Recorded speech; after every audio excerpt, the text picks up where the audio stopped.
तो हम लोग थोड़ा जल्दी है, क्योंकि अगर आप पढ़ के आए होंगे तभी इसका फायदा आपको मिलेगा ना। तो रूट से स्टार्ट करते हैं। तो मॉर्फोलॉजी क्या है एक्चुअली में? मॉर्फोलॉजी कहते किसको है? एक्सटर्नल, जिसे हम जेनेटिक्स में फिनोटाइप की बात करते हैं। हालांकि 12th में आप जेनेटिक्स में फिनोटाइप की जब बात करेंगे कि एक्सटर्नल फीचर को फिनोटाइप बोलते हैं। जैसे हम फिनोटाइप करते हैं वैसे ही यहाँ पर प्लांट का जो एक्सटर्नल फीचर की पढ़ते हैं, उसकी लंबाई कितनी है, उसका रूट कैसा है, स्टेम कैसा है, लीफ क्या है, उसके अंदर क्या है, इससे कोई मतलब नहीं है। वो एक्चुअली बाहर से कैसा दिखता है उसी को हम मॉर्फोलॉजी बोलते हैं। मॉर्फस माने एक्सटर्नल फीचर होता है, मॉर्फस, उसी से मॉर्फस से मॉर्फोलॉजी लिया गया है। तो मॉर्फोलॉजी ऑफ फ्लावरिंग प्लांट में, मॉर्फोलॉजी में हम सबसे पहले स्टार्ट करेंगे रूट से, क्योंकि जब एम्ब्रियोलॉजी हम लोग पढ़ेंगे, हालांकि 12th का सब्जेक्ट है sexual reproduction in flowering plant, वहाँ पे जो एम्ब्रियोलॉजी पढ़ते हैं तो वहाँ पढ़ते हैं कि जो सीड होता है वह जर्मिनेट करता है, तो उसमें दो चीजें होती है। ध्यान सुनिएगा, रिकलेक्ट करोगे तब मजा आएगा। दो चीजें होती है, प्लीम्यूल होता है, दूसरा रेडिकल होता है। प्लीम्यूल रेडिकल को जोड़ता है उसको टाइजेलम बोलते हैं, या उसी को एम्ब्रियोनल एक्सिस बोलते हैं। प्लीम्यूल जो होता है, प्लीम्यूल वहां से स्टेम का फॉर्मेशन होता है, जो रेडिकल होता है वहां से रूट का फॉर्मेशन होता है। रेडिकल की जो कवरिंग होती है इसको कोलियोराइजा बोलते हैं, और प्लीम्यूल की जो कवरिंग होती है इसको कोलियोप्टाइल बोलते हैं। रूट की अगर हम बात करें, क्योंकि मॉर्फोलॉजी की हम बात कर रहे हैं, तो रूट के मॉर्फस की बात करेंगे, एक्सटर्नल स्ट्रक्चर की बात करेंगे। तो रूट जहां से निकलता है रेडिकल से। क्या ऐसा संभव है कि रूट रेडिकल के अलावा कहीं और से निकले? उसको एडवेंटिशियस रूट बोलते हैं। तो अगर एडवेंटिशियस का मतलब ही होता है अपने स्थान से हटकर, अगर अपने स्थान से हटकर कोई चीजें निकलती है तो उसको हम क्या नाम देते हैं? एडवेंटिशियस। चाहे एडवेंटिशियस स्टेम हो, चाहे एडवेंटिशियस रूट हो, चाहे कोई भी एडवेंटिशियस होगा, तो एडवेंटिशियस का रियल मतलब ये होता है कि वह जहां से होना चाहिए वहां से नहीं है। तो एडवेंटिशियस रूट का मतलब ये हुआ कि रेडिकल के अलावा कहीं और से निकले। जैसे लीफ से निकल जाता है तो ब्रायोफिल्लम प्लांट होता है, उसमें लीफ से रूट निकल जाता है, या स्टेम से निकल जाता है, जैसे प्रॉप रूट होता है, स्टिल्ट रूट होता है, स्टेम से निकल जाता है। तो ऐसे बहुत से ऐसे जगह है जहां से रूट का फॉर्मेशन होता है, जबकि होना कहां से चाहिए था? रेडिकल से। अब रूट की अगर मैं अगर थोड़ा सा इसमें बताता हूं आप लोगों को, रूट में अगर स्ट्रक्चर की बात करें तो रूट में आप देखेंगे वहां पर सबसे टर्मिनल पोर्शन पर क्या पाया जाता है? रूट कैप इसको बोलते हैं। जबकि यहाँ और इसके नीचे जस्ट क्या होता है? एपिकल मेरिस्टेम होता है। जबकि एपिकल मेरिस्टेम का मतलब यही होता है कि वो अपेक्स पर है, मतलब वो टिप पर होना चाहिए। एपिकल मेरिस्टेम मतलब कहां पर होगा? टिप पर। यहाँ पे एपिकल मेरिस्टेम टिप पर नहीं होता, बल्कि सब टर्मिनल पोजीशन होता है, क्योंकि टर्मिनल पोजीशन में क्या पाया जाता है? रूट कैप होता है। ज्यादातर केस में रूट में एक ही रूट कैप होता है, लेकिन ज्यादा से उसको सिंपल रूट कैप बोलते हैं। लेकिन कुछ ऐसे प्लांट है जैसे पेंडेनस होता है, जिसको हिंदी में केवड़ा बोलते हैं। पेंडेनस में मल्टीपल रूट कैप होता है, उसमें रूट कैप की संख्या बहुत ज्यादा होती है। जो फ्री फ्लोटिंग हाइड्रोफाइट होते हैं, जो पानी में तैरते रहते हैं, उसमें रूट कैप नहीं होता, रूट पॉकेट होता है। रूट पॉकेट जो होता है उसके अंदर हवा भरा होता है, जिससे उस प्लांट को बायोन्सी मिलती है, वो पानी में तैरता है। तो रूट पॉकेट और रूट कैप में बेसिक डिफरेंस क्या होता है? कहेंगे सर रूट कैप जो होता है वह फ्रिक्शन, जैसे जमीन के अंदर है, रूट बढ़ रहा है, फ्रिक्शन की वजह से उसका एपिकल मेरिस्टेम खराब हो सकता है। उसको बचाने के लिए हेलमेट लगा दिए भगवान जी ने। क्या लगा दिए? वो हेलमेट के रूप में क्या लगाए? Root cap. लेकिन जो फ्री फ्लोटिंग हाइड्रोफाइट है, जैसे आइकोर्निया है, पिस्टिया है, तो उसका जो रूट है वो पानी में तैर रहा है, तो वहां कोई फ्रिक्शन तो है नहीं पानी में, इसलिए वहां पर रूट कैप की जरूरत नहीं है। बल्कि कहा गया है भाई रूट कैप तो नहीं चाहिए, लेकिन इसके जगह अगर तुम देना चाहते हो तो ऐसा कोई चीज दे दो जिससे कि हम पानी में डूबे ना। तो रूट कैप की जगह वहां पर क्या दे दिया गया? रूट पॉकेट दे दिया गया। जो रूट पॉकेट होता है उसमें एयर भरा होता है, जिससे उसको बायोन्सी मिलती है, तैरता रहता है। रूट अभी हमने बताया नॉर्मली रेडिकल से ही निकलता है। रूट के कुछ फीचर होते हैं, मतलब क्या क्या उसके फीचर होते हैं। पहला फीचर ये होता है कि देखो ऐसा फीचर आपको बताना है जो थोड़ा पिक्यूलियर हो, मतलब थोड़ा स्पेशल हो। जैसे रूट की बात करते हैं तो पॉजिटिवली जियोट्रॉपिक होता है, ग्रेविटी की तरफ जाता है। दूसरी बात करते हैं इसमें नोड इंटरनोड नहीं पाए जाते हैं, क्लोरोफिल इसमें नहीं होता। इसमें जो लेटरल ब्रांचिंग होती है, मतलब बगल से जो ब्रांचिंग होती है, वो इंडोजीनस ब्रांचिंग होती है। इंडोजीनस ब्रांचिंग उसको बोलते हैं जहां पर ब्रांचिंग पेरीसाइकल रीजन से होता हो। जैसे सबसे पहले एपिडर्मिस होता है, उसके बाद कॉर्टेक्स होता है, उसके बाद पेरीसाइकल आता है। तो जो पेरीसाइकल होता है वहां से ब्रांचिंग होती है रूट में। जबकि अभी स्टेम पढ़ोगे तो वहां पर जो ब्रांचिंग होती है वह एक्सोजीनस होती है। यहाँ पर ब्रांचिंग कैसा होता है? इंडोजीनस होता है। रूट दो तरह का होता है, एक तो नॉर्मल रूट होता है, दूसरा एडवेंटिशियस रूट होता है। रेडिकल से निकलेगा तो नॉर्मल रूट बोलेंगे, रेडिकल के अलावा कहीं और से निकलेगा एडवेंटिशियस रूट बोलेंगे। फिर रूट का एक दूसरी वेराइटी है कि रूट नॉर्मल टाइप रूट होता है, फाइब्रस रूट सिस्टम होता है। टाइप रूट सिस्टम में primary root, secondary root, tertiary root बाकायदे दिखता है, जबकि फाइब्रस रूट सिस्टम में प्राइमरी, सेकेंडरी, टर्सरी का कोई कंसेप्ट नहीं होता। जो प्राइमरी रूट होता है बच्चों, जैसे हम बात करें, जैसे जो डाइकॉट प्लांट होते हैं उसमें प्राइमरी, सेकेंडरी, टर्सरी का कंसेप्ट होता है। जो रेडिकल से निकलता है उसको प्राइमरी रूट बोलेंगे, उसके बाद सेकेंडरी, उसके बाद टर्सरी। लेकिन जो मोनोकॉट होता है उसमें रेडिकल जो होता है वही डिवाइड कर जाता है, हर रेडिकल एक रूट बनाता है, तो ये फाइब्रस रूट सिस्टम होता है। इसको क्या बोलते हैं? Fibrous root system. इसको क्या बोलते हैं? Type root system. Type root system is characteristic feature of dicot and fibrous root system is characteristic feature of monocot. मैं आपसे एक क्वेश्चन पूछूं कि डाइकॉट रूट और मोनोकॉट रूट में कौन ज्यादा अच्छा रूट माना जाता है? हाँ, गलत बात। मोनोकॉट का रूट जो होता है वो रूट के लिहाज से बहुत अच्छा माना जाता है।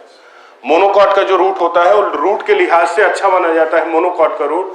क्योंकि कहोगे सर क्यों? फाइब्रस रूट सिस्टम जो होता है ना, ध्यान सुनो, उसमें रूट कई निकले होते हैं ना, तो जब रूट का बेसिक काम क्या होता है, मुख्य काम होता ना, उसका मुख्य काम जो होता है वह होता है एंकरेज, मतलब पकड़ बना के रखता है। दूसरा वाटर और मिनरल को एब्जॉर्ब करता है। ये दोनों काम कौन ज्यादा अच्छे से करेगा? क्यों? क्योंकि वहां सरफेस एरिया ज्यादा है ना। फाइब्रस रूट सिस्टम में रूट ज्यादा होगा ना, सरफेस एरिया ज्यादा होगा। सरफेस एरिया ज्यादा होगा तो उसको पकड़ भी अच्छी होगी जमीन में, और उसके साथ साथ उसका और क्या उससे फायदा होगा? एंकरेज ज्यादा, मतलब पकड़ वही एंकरेज ज्यादा होगा, और सरफेस एरिया ज्यादा होने की वजह से वाटर मिनरल का एब्जॉर्प्शन भी कायदे से होगा। तो दो रूट का, टाइप रूट सिस्टम और fibrous root system. Type root system में प्राइमरी, सेकेंडरी का कंसेप्ट होता है, फाइबर रूट सिस्टम में कोई ऐसा कोई कंसेप्ट नहीं होता। इसके बाद रूट की बात करते हैं तो रूट के मॉडिफिकेशन इसमें होते हैं। जैसे ध्यान सुनना, रूट के मॉडिफिकेशन में दो तरह का होता है, टाइप रूट सिस्टम का मॉडिफिकेशन और एडवेंटिशियस रूट सिस्टम का मॉडिफिकेशन। टाइप रूट सिस्टम के मॉडिफिकेशन 4 होते हैं। कौन कौन? टाइप रूट सिस्टम के 4 मॉडिफिकेशन कौन कौन? फ्यूजीफॉर्म, नेपीफॉर्म, कोनिकल और ट्यूबेरस। कौन कौन? फ्यूजीफॉर्म,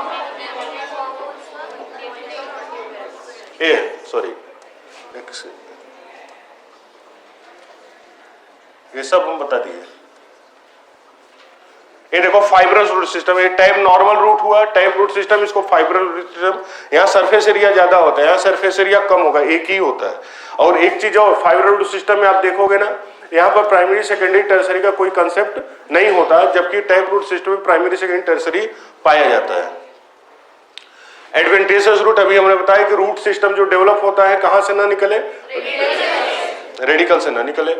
तो यहां देखो, टाइप रूट सिस्टम मॉडिफाइड जो होता है वो केवल फूड, ध्यान सुनना, जो टाइप रूट सिस्टम होता है उसका मॉडिफिकेशन सिर्फ एक पर्पज के लिए होता है, फूड स्टोरेज के लिए। जबकि एडवेंटिशियस रूट सिस्टम का जो मॉडिफिकेशन होता है कई कामों के लिए होता है, अभी पढ़ोगे। तो जो टाइप रूट सिस्टम का मॉडिफिकेशन है यहाँ सामने दिख रहा है। पहला क्या है? Fusiform, then napiform, then conical, then ट्यूबेरस।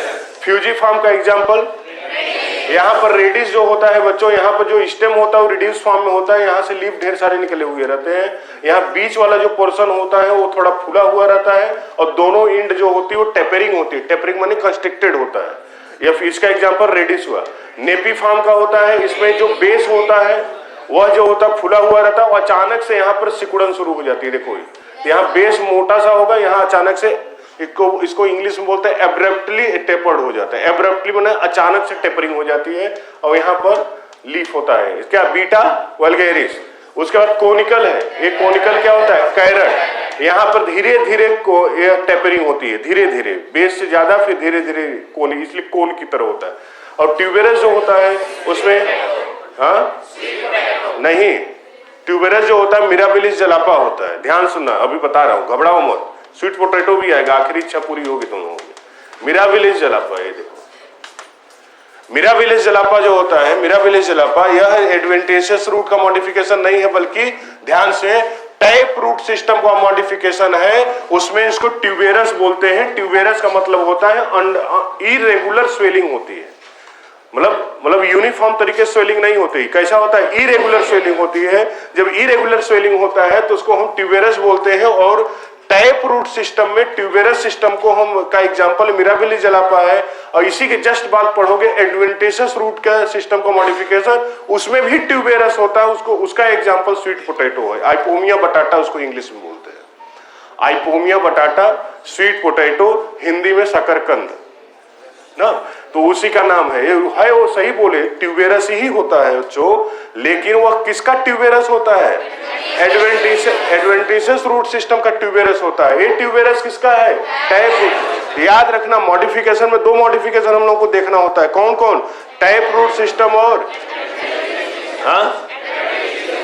तो ये टैप रूट सिस्टम का मॉडिफिकेशन का पर्पज क्या होता है? Food storage. जबकि एडवेंटिशियस रूट सिस्टम का मॉडिफिकेशन का पर्पज क्या होता है? कई काम होता है, फूड स्टोरेज भी होता है, उसके अलावा भी काम होता है। जैसे अगले स्लाइड में आपको मिलेगा। अच्छा, ये क्वेश्चन आ गया, इतना जितना पढ़े ना उसी से क्वेश्चन होगा। तो अगले स्लाइड एक मिनट। अच्छा, क्वेश्चन बताओ। इन रूट ब्रांचेज सेकेंडरी रूट कहां से निकलता है? हटा ए ऑप्शन, बी, सी और या डी। रूट में कहां से निकलता है? सी, स्टीलर या इंडोजिनस। इंडोजिनस उसको बोलते हैं जब पेरीसाइकिल से लेटरल ब्रांच निकलता है, उसको इंडोजिनस बोलते हैं।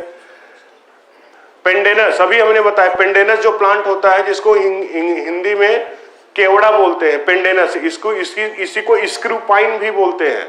इसमें मल्टीपल रूट कैप होता है। रूट कैप एक नहीं होता, कई रूट कैप होते हैं, मल्टीपल रूट कैप। तो यहाँ पे याद होगा, मल्टीपल और multicellular. Root cap is largest in, नहीं, रूट कैप कहां सबसे ज्यादा होता है? बिल्कुल सही। Root bears node only, internode only, both node and inter, none of the above, कुछ नहीं होता। Root pocket act as balancer and found in hydrophyte, free floating hydrophyte. Option number B ना, फ्री फ्लोटिंग होता है। Geotropic response of root is due to starch grain cystolith, statolith बोलते हैं। ये कहां पाया? मतलब ग्रेविटी नीचे की तरफ ही, पता कैसे उसको चलेगा? उसके लिए जियोट्रॉपिक रिस्पॉन्स के लिए होता है। ये पाया कहा जाता है? Cells of root cap, cells of root hair, cells of root apex, cells of growing point. C option. Water is absorb by root hair, कहां पाया जाता है? Zone of root cap absent in hydrophyte. उसी की जगह क्या होता है? रूट पॉकेट होता है बच्चों, root cap. In adventitious root what is absent? कुछ नहीं होता यार। एडवेंटिशियस रूट में इस सब में कुछ नहीं होगा, नॉर्मल रूट में पाया जाएगा। Root hair loss during transplantation but reappear within week. These root hairs are found in zone of maturation. Root hair is unicellular या मल्टीसेलर? यूनिसेलर। ट्राइकोम उसी को बोलते हैं, याद होगा। Cells in zone of elongation located just above zone of cell division are vacuolated without vacuolar space. ठीक है, थोड़ा पढ़ के बताइएगा। कदे जो पढ़ लो। वैक्यूलेटेड होता है। Root hair are absent in aquatic plant. Root hair are absent in aquatic plant as they do not absorb salt and water. Absorption occurs by leaf. Root are produced branch and have more surface area. Water and salt are absorbed, does not face a plant and root. कौन सा होता है? Root hair absent होता है aquatic plant में। They do not absorb salt and water.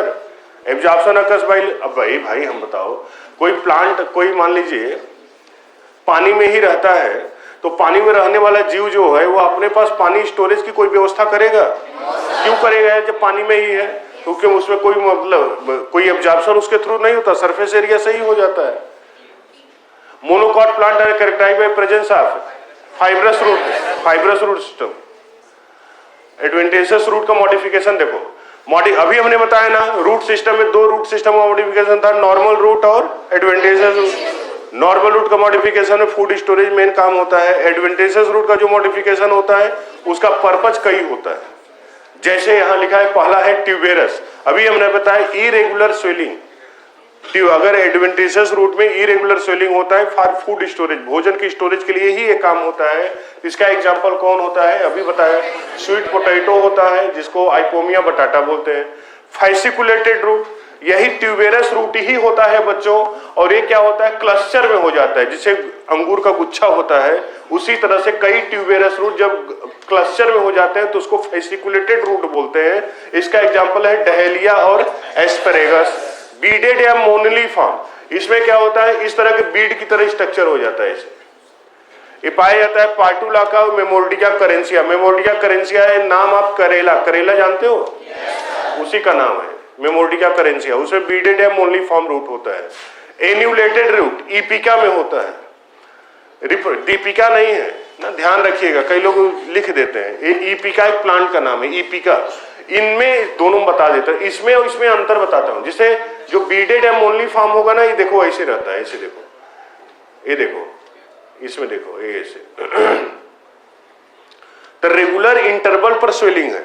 और इसमें जो एन्यूलेटेड रूट होता है इसमें कोई इंटरमीडिएट नहीं, ऐसे नहीं होता, ये वाला पोर्शन गायब हो गया, यह एन्यूलेटेड रूट होता है। हालांकि केवल आप एग्जांपल कभी कभी पूछा है तो इसलिए बता दे रहे हैं। रिप्रोडक्टिव रूट मतलब जो एडवेंटेशियस रूट होता है वो रिप्रोडक्शन में यूज हो जाता है, मतलब उसका वेजिटेटिव रिप्रोडक्शन में रूट का यूज करते हैं। इसका एग्जांपल है ट्राइकोसिंथेसिस डायोका, हिंदी में बोलते हैं परवल, परवल जानते हो ना, उसी का नाम है। रिप्रोडक्टिव रूट उसको बोलते हैं क्योंकि उसका एडवेंटेशियस रूट जो होता है वो रिप्रोडक्शन मतलब नया प्लांट बनाने के काम में आता है। एसिमिलेटरी रूट मतलब ऐसा रूट जो फोटोसिंथेसिस करता है उसको एसिमिलेटरी रूट बोलते हैं। इसका एग्जांपल है टीनोस्पोरा, जिसको गिलोय बोलते हो, अभी कोविड में खूब इसका सेवन किए। ये टीनोस्पोरा होता है, गिलोय जो होता है, और एक ट्रापाबाई स्पाइनोसा, ट्रापाबाई स्पाइनोसा ये किसका ना, सिंघाड़ा, सिंघाड़ा में कांटा होता है ना, सिंघाड़ा जो खाते हो, कांटा किसका मॉडिफिकेशन होता है, कैलिक्स का मॉडिफिकेशन है। किसका मॉडिफिकेशन हो, कांटे, कितने कांटे होते हैं, 2 कि 3, कोई सर 3 लगता है उसमें, तो 2 होता है, और तीसरा जो होता है वो कांटा नहीं होता, 2 ही होता है इसमें, और वो कैलिक्स के मॉडिफिकेशन से कांटा बना। बाई स्पाइनोसा का मतलब ही होता है 2 स्पाइन होता है, बाई माने 2, स्पाइनोसा माने स्पाइन, तो एस्पिरेटरी रूट हुआ। इसके बाद है रेस्पिरेटरी रूट, ऐसा रूट जो रेस्पिरेशन में मतलब गैस सेक्शन काम करता हो, जैसे राइजोफोरा, हेरिटिगेरा, एविसीनिया। सुंदरबन नाम सुने हो, कहाँ पाया जाता है, सुंदरबन का बहुत पोर्शन बांग्लादेश में भी है, कुछ पोर्शन इंडिया में, बहुत बड़े एरिया में। सुंदरबन में एक प्लांट होता है हेरिटिगेरा, उसका हिंदी में नाम सुंदरी है, इसीलिए उसका नाम सुंदरबन है, उसी प्लांट के आधार पे। हेरिटिगेरा उसका वैसे नाम है, ऑफिशियल नेम है, लेकिन वहां के लोकल लोग उसको सुंदरी बोलते हैं उस प्लांट को, तो इसलिए उसको सुंदरबन बोल दिया गया।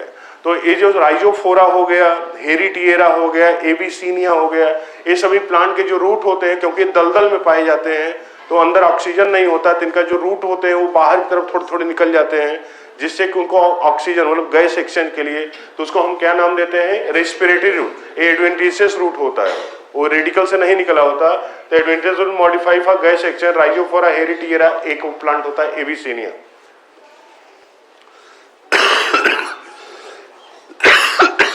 स्टिल्ट रूट, स्टिल्ट रूट मोनोकॉट में होता है बच्चों, ये नोड जो होता है वहां से निकलता है, वो स्टेम से निकलता है, इसको स्टिल्ट रूट बोलते हैं। देखो कभी आप गन्ने का पेड़ देखे हो, पेड़ कहाँ होता है यार, जो भी होता है, तो उसमें आप देखोगे यहाँ जो नोड होता है, नीचे वाला नोड होता है, वहां से ऐसे ऐसे स्ट्रक्चर निकला होता है, जमीन में गया रहता है, उसको मजबूती देता है। मोनोकॉट में ही ज्यादातर केस में मिलता है, शुगर केन में जिसमें होता है एविड, क्योंकि रूट से सॉरी स्टेम से निकल रहा है तो एडवेंटिशियस ही होगा।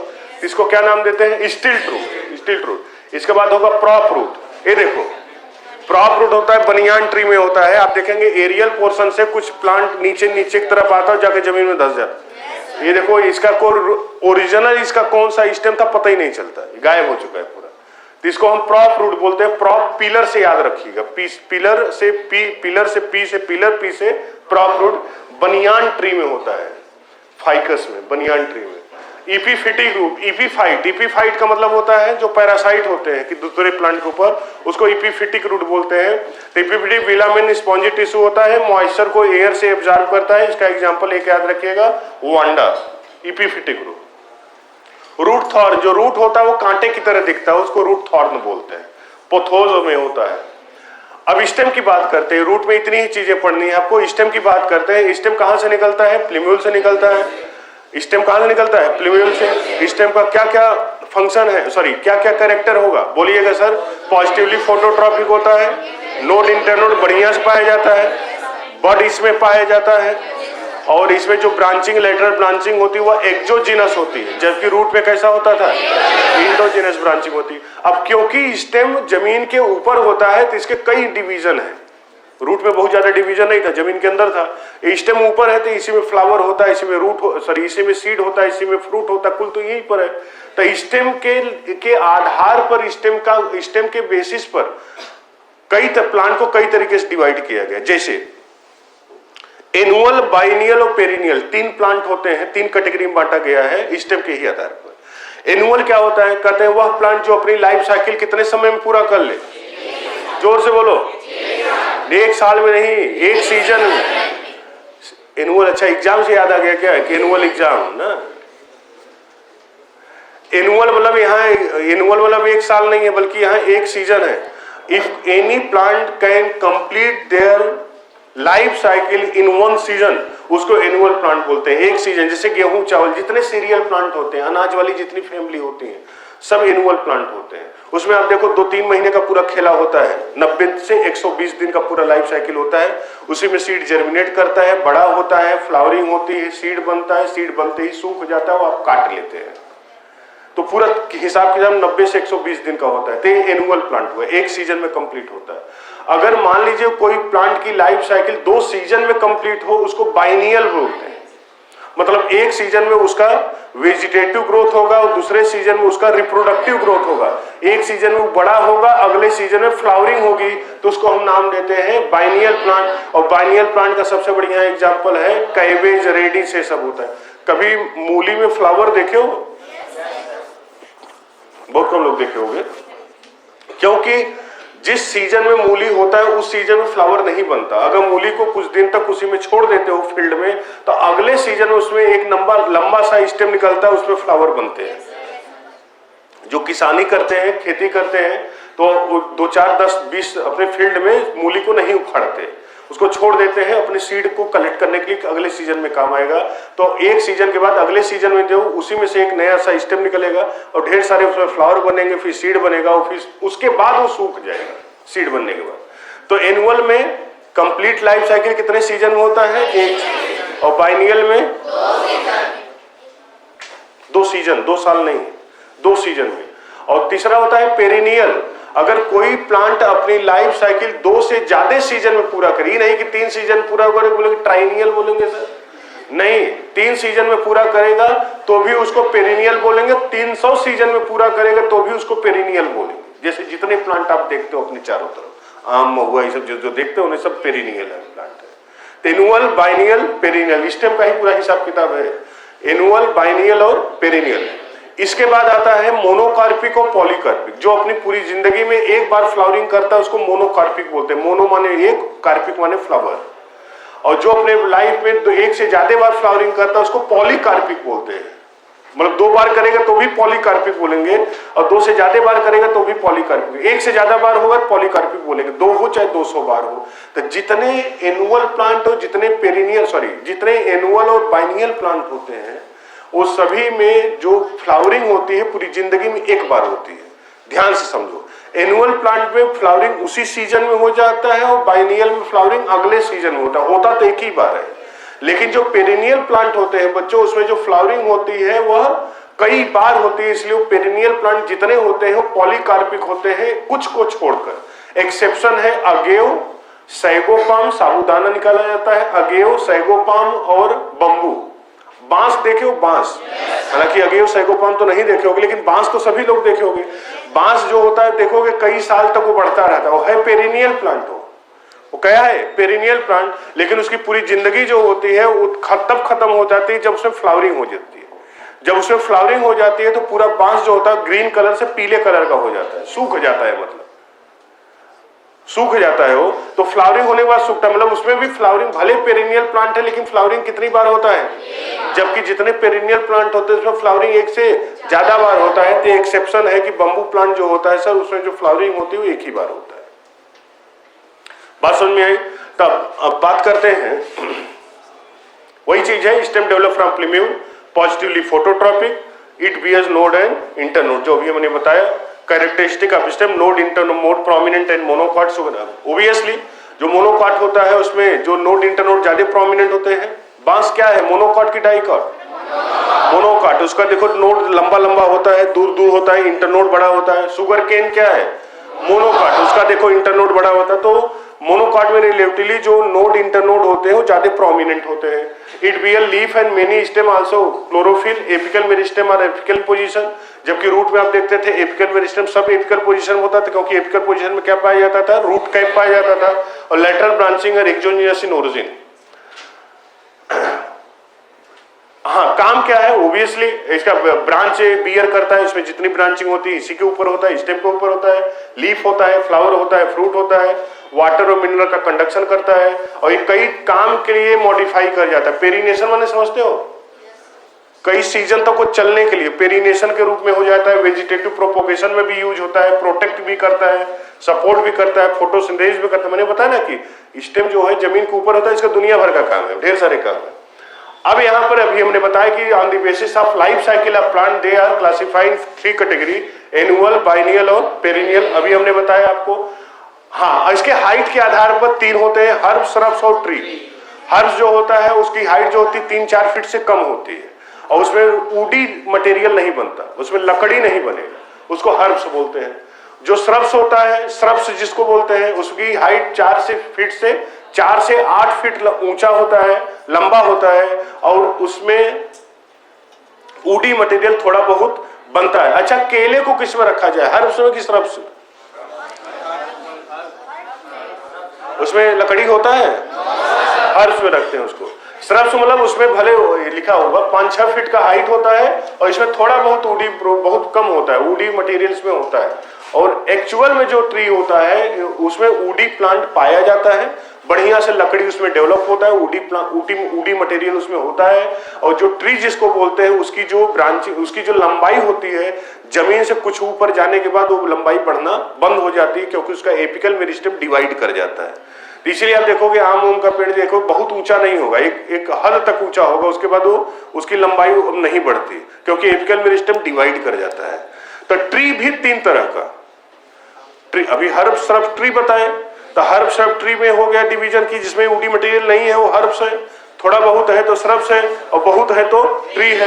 ट्री में 3 होता है, एक्स करेंट, काउडेक्स, एक्स करेंट और डेलिक्विसेंट। बता दे रहा हूं, घबराओ मत। ये है काउडेक्स, एक होता है एक्स करेंट, काउडेक, एक्स करेंट और डेलिक्विसेंट।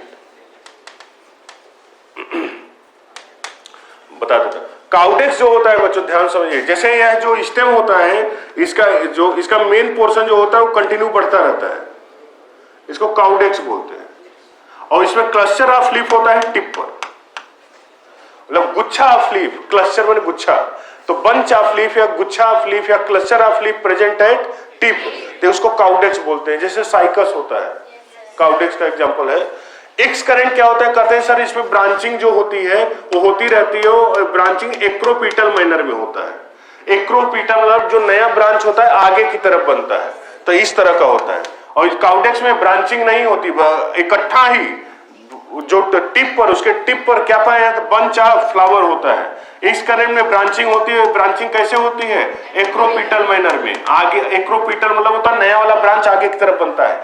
और डेलिक्विसेंट जो नॉर्मल तुम आम का पेड़ देखते हो वो डेलिक्विसेंट, इसमें ब्रांचिंग बहुत दूरी तक नहीं होती, इसमें एपिकल मेरिस्टेम डिवाइड कर जाता है, डेलिक्विसेंट। तो नॉर्मल जो प्लांट आप जानते हो कौन सा है, डेलिक्विसेंट, डेलिक्विसेंट है, एक वही चीज है, एक्स करंट डेलिक्विसेंट। हाँ, जो स्टेम होता है ना, यह कई तरीके से, एक तो ट्री उरी वाला हो गया, लंबा लंबा ऊंचा ऊंचा लंबा लंबा प्लांट है, स्टेम है। कुछ ऐसे स्टेम होते हैं जो वीक होते हैं। अब वीक स्टेम दो तरीके से, एक तो जमीन के सरफेस पर पाए जाए, ध्यान समझना रे भाई, एक तो जमीन के सरफेस पर पाए जाए बच्चों, और एक होता है जमीन के अंदर हो। तो जमीन के अंदर वाले चार होते हैं, rhizome, corm, bulb, tuber. Rhizome जो होता है उसकी क्या डिफिनेशन है कि सर वो जमीन के अंदर हॉरिजॉन्टली ग्रो करता है। कैसे ग्रो करता है? हॉरिजॉन्टल ग्रोथ करता है, वर्टिकल ग्रोथ उसकी नहीं होती। इसका एग्जांपल किसका कौन है? जिंजर और टर्मरिक। अदरक जानते हो? खाने के पहले कभी देखो छीलते भी है उसको, क्योंकि सर हम तो इसी खा जाते हैं, तो राशि प्रवृत्ति है, खा जाओ, लेकिन उसे छीला जाता है। स्केली लीफ होता है उसके चारों ना, हल्का सा देखोगे ना एक लेयर बना होता है उसके ऊपर, स्केली लीफ उसको बोलते हैं। कोई कोई आप अदरक देखोगे थोड़ा सा ग्रीनिश भी होता है, क्योंकि वो लाइट के कांटेक्ट में आ जाएगा तो ग्रीन हो जाएगा, क्योंकि क्लोरोफिल तो पाया ही जाता है। तो राइजोम, जो ये राइजोम का एग्जांपल है। कॉर्म एक होता है, CORM, कॉर्म, कॉर्म नहीं बोल रहा हूं, कॉर्मो बोल रहा हूं, यम है। इसमें क्या होता है? हर जमीन के अंदर होता है, चारों जमीन के अंदर वाले हैं स्टेम, अंडरग्राउंड स्टेम है। यह हॉरिजॉन्टल ग्रोथ के साथ साथ वर्टिकल ग्रोथ भी होता है, ऊंचाई भी। जैसे सूरन जानते हो? सूरन वही है, एमॉर्फोफेलस उसको बोलते हैं। तो सूरन आप देखो जमीन के अंदर ही होता है, मोटा मोटा होता है, वह इसी का एग्जांपल, कॉर्म का एग्जांपल है वो, एमॉर्फोफेलस। तीसरा है बल्ब। बल्ब, BULB, बल्ब जो होता है इसमें अनियन और गार्लिक जो होता है, प्याज और लहसुन, अनियन गार्लिक जो होता है बल्ब का एग्जांपल है। इसमें क्या, इसमें फूड का स्टोरेज किसके रूप में होता है?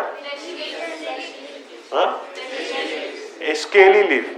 किसमें होता है? Scaly leaf. उसमें आप देखोगे जो प्याज होता है वो इस तरह का होता है ना, इसे ये प्याज है। प्याज को छीलोगे ना, जैसे लेयर में इसे छीलते जाते हैं, तो छीलते छीलते छीलते छीलते एक ऐसी स्थिति आती कि नहीं छीला जाता। कभी स्थिति आई है ऐसी? प्याज ही छीलते हो रहे तुम लोग। ये बीच में होता है, ये कहाँ होता है? बीच में होता है, व्हाइट कलर का होता है, क्योंकि वो बड होता है। वो क्या होता है? बड।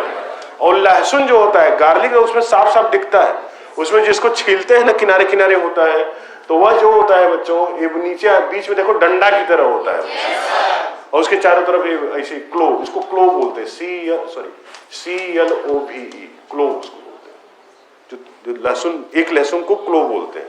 तो वह इसमें बड़, इसमें नहीं दिखता, तो इसमें आप देखोगे छिलते लेयर होता है, और लेयर आपको, अच्छा इसमें स्टेम कहाँ होता है? सर ये तो लीफ है ना, फूड का स्टोरेज, चाहे लहसुन हो चाहे प्याज हो, उसमें फूड का स्टोरेज किसमें हुआ? लीफ। सर बाकी मटेरियल कहाँ है इसका? स्टेम कहाँ गया? स्टेम यहाँ होता है, जो बेस होता है ना, कभी आप प्याज में देखो बेस की तरफ देखो, व्हाइट कलर का डिस्क होता है, वही स्टेम है।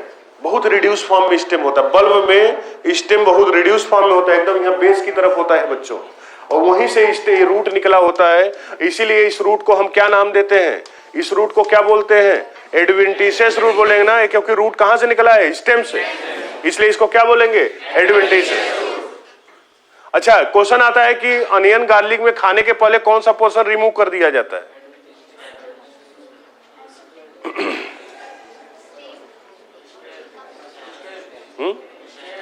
एक क्वेश्चन है भाई, मैं मजाक नहीं कर रहा हूं। तो कहते हैं सर एडवेंटिशियस रूट और स्टेम क्या क्या हटाते हैं? क्या इसको खा जाते हो क्या? इसको भी हटाते हो, और जो ये इसके स्टेम जो होता है रिड्यूस फॉर्म में, इसको भी हटाया जाता है। तो एडवेंटिशियस रूट और रिड्यूस स्टेम में दोनों हटाते हैं। तीसरा तो राइजोम हो गया, कॉर्म हो गया, बल्ब हो गया, ट्यूबर। ट्यूबर क्या होता है? आलू, पोटैटो, उसमें ऑक्सिलरी बड होता है। उसमें क्या होता है? ऑक्सिलरी बड, वो इसको आई बोलते हैं, वहीं से नया प्लांट निकलता है। तो वह ट्यूबरस का, ट्यूबर का एग्जांपल कौन हुआ? पोटैटो। तो कई इतना मार्फोलॉजी पढ़ लेते हैं बच्चे, और लास्ट में कभी कभी इसी में कंफ्यूज हो जाते हैं कि पोटैटो क्या है, रूट है कि स्टेम है। अभी तो बता दो क्या है? अंडरग्राउंड स्टेम है वो। रेडिस क्या है? Underground root. बात समझ में आई? अब बात करते हैं, तो स्टेम वो हुए जो जमीन के अंदर वाले थे, जमीन के ऊपर वाले बता ही दिए, ट्री, डेलिक्विसेंट, एक्स करेंट, काउडेक्स, ये सब बताई दिए। तीसरा एक लाइन हुआ सर, न खड़ा हो पाए, न जमीन के अंदर हो, जमीन के सरफेस पर हो। तो जमीन पर सरफेस जो होते हैं उसको वीक स्टेम बोलते हैं, वो दो तरह का होते हैं बच्चों। एक होता है ट्रेलर, दूसरा होता है क्रीपर। दो होते हैं। वीक स्टेम, उसको वीक स्टेम बोलते हैं, वीक स्टेम। और एक होता है ट्रेलर और दूसरा होता है क्रीपर। थोड़ा समझिएगा, क्रीपर ट्रेलर जो होता है वो जमीन से, देखो ये सरफेस से जमीन से निकला और इसे जमीन के सहारे, जमीन के सरफेस पर ही तैरता, इसे टहलता रहेगा, इसको ट्रेलर बोलते हैं। क्या बोलते हैं? ट्रेलर। और जो क्रीपर होता है वह जमीन, ये भी यहां पर भी वही कहानी होती है, जमीन से निकला और फिर जमीन के सहारे टहलता है, लेकिन यह क्या होता है, ये जमीन से कई जगह से जुड़ा रहता है। इसका मुख्य रूट ये है जहां से निकला है, जैसे यहां से निकला है, लेकिन ट्रेलर में क्या होता है, निकलता है बस जुड़ता जमीन से केवल एक जगह से, भले जमीन के सहारे ही चलता हो सरफेस पर। और जो क्रीपर होता है वो जमीन से निकलता है, लेकिन वह जहां जहां उसका नोड होता है, जहां जहां उसका नोड होगा वहां से वो निकलता है। ये एडवेंटिशियस रूट होगा कि नॉर्मल रूट होगा? Adventitious root. तो याद रखिएगा, जो सर ट्रेलर और क्रीपर दोनों जो होते हैं वो वीक स्टेम ही है, लेकिन जो ट्रेलर होता है वह जमीन से, मतलब सॉइल से केवल एक जगह अटैच होता है, जबकि क्रीपर जो होता है वह सॉइल से कई जगह से अटैच होता है। लिखते भी चलो भाई, अगर मान लीजिए कोई चीज नया तो आपको लिखते हैं, उसको नोट भी कर लिया। तो ट्रेलर क्या हुआ, जमीन से केवल एक जगह जुड़ा रहा है, और क्रीपर जो होता है कई जगह जुड़ता है। अब देखो ट्रेलर में 3 कंडीशन होता है। ये ट्रेलर में 3 कंडीशन, एक होता है प्रोकम्बेंट,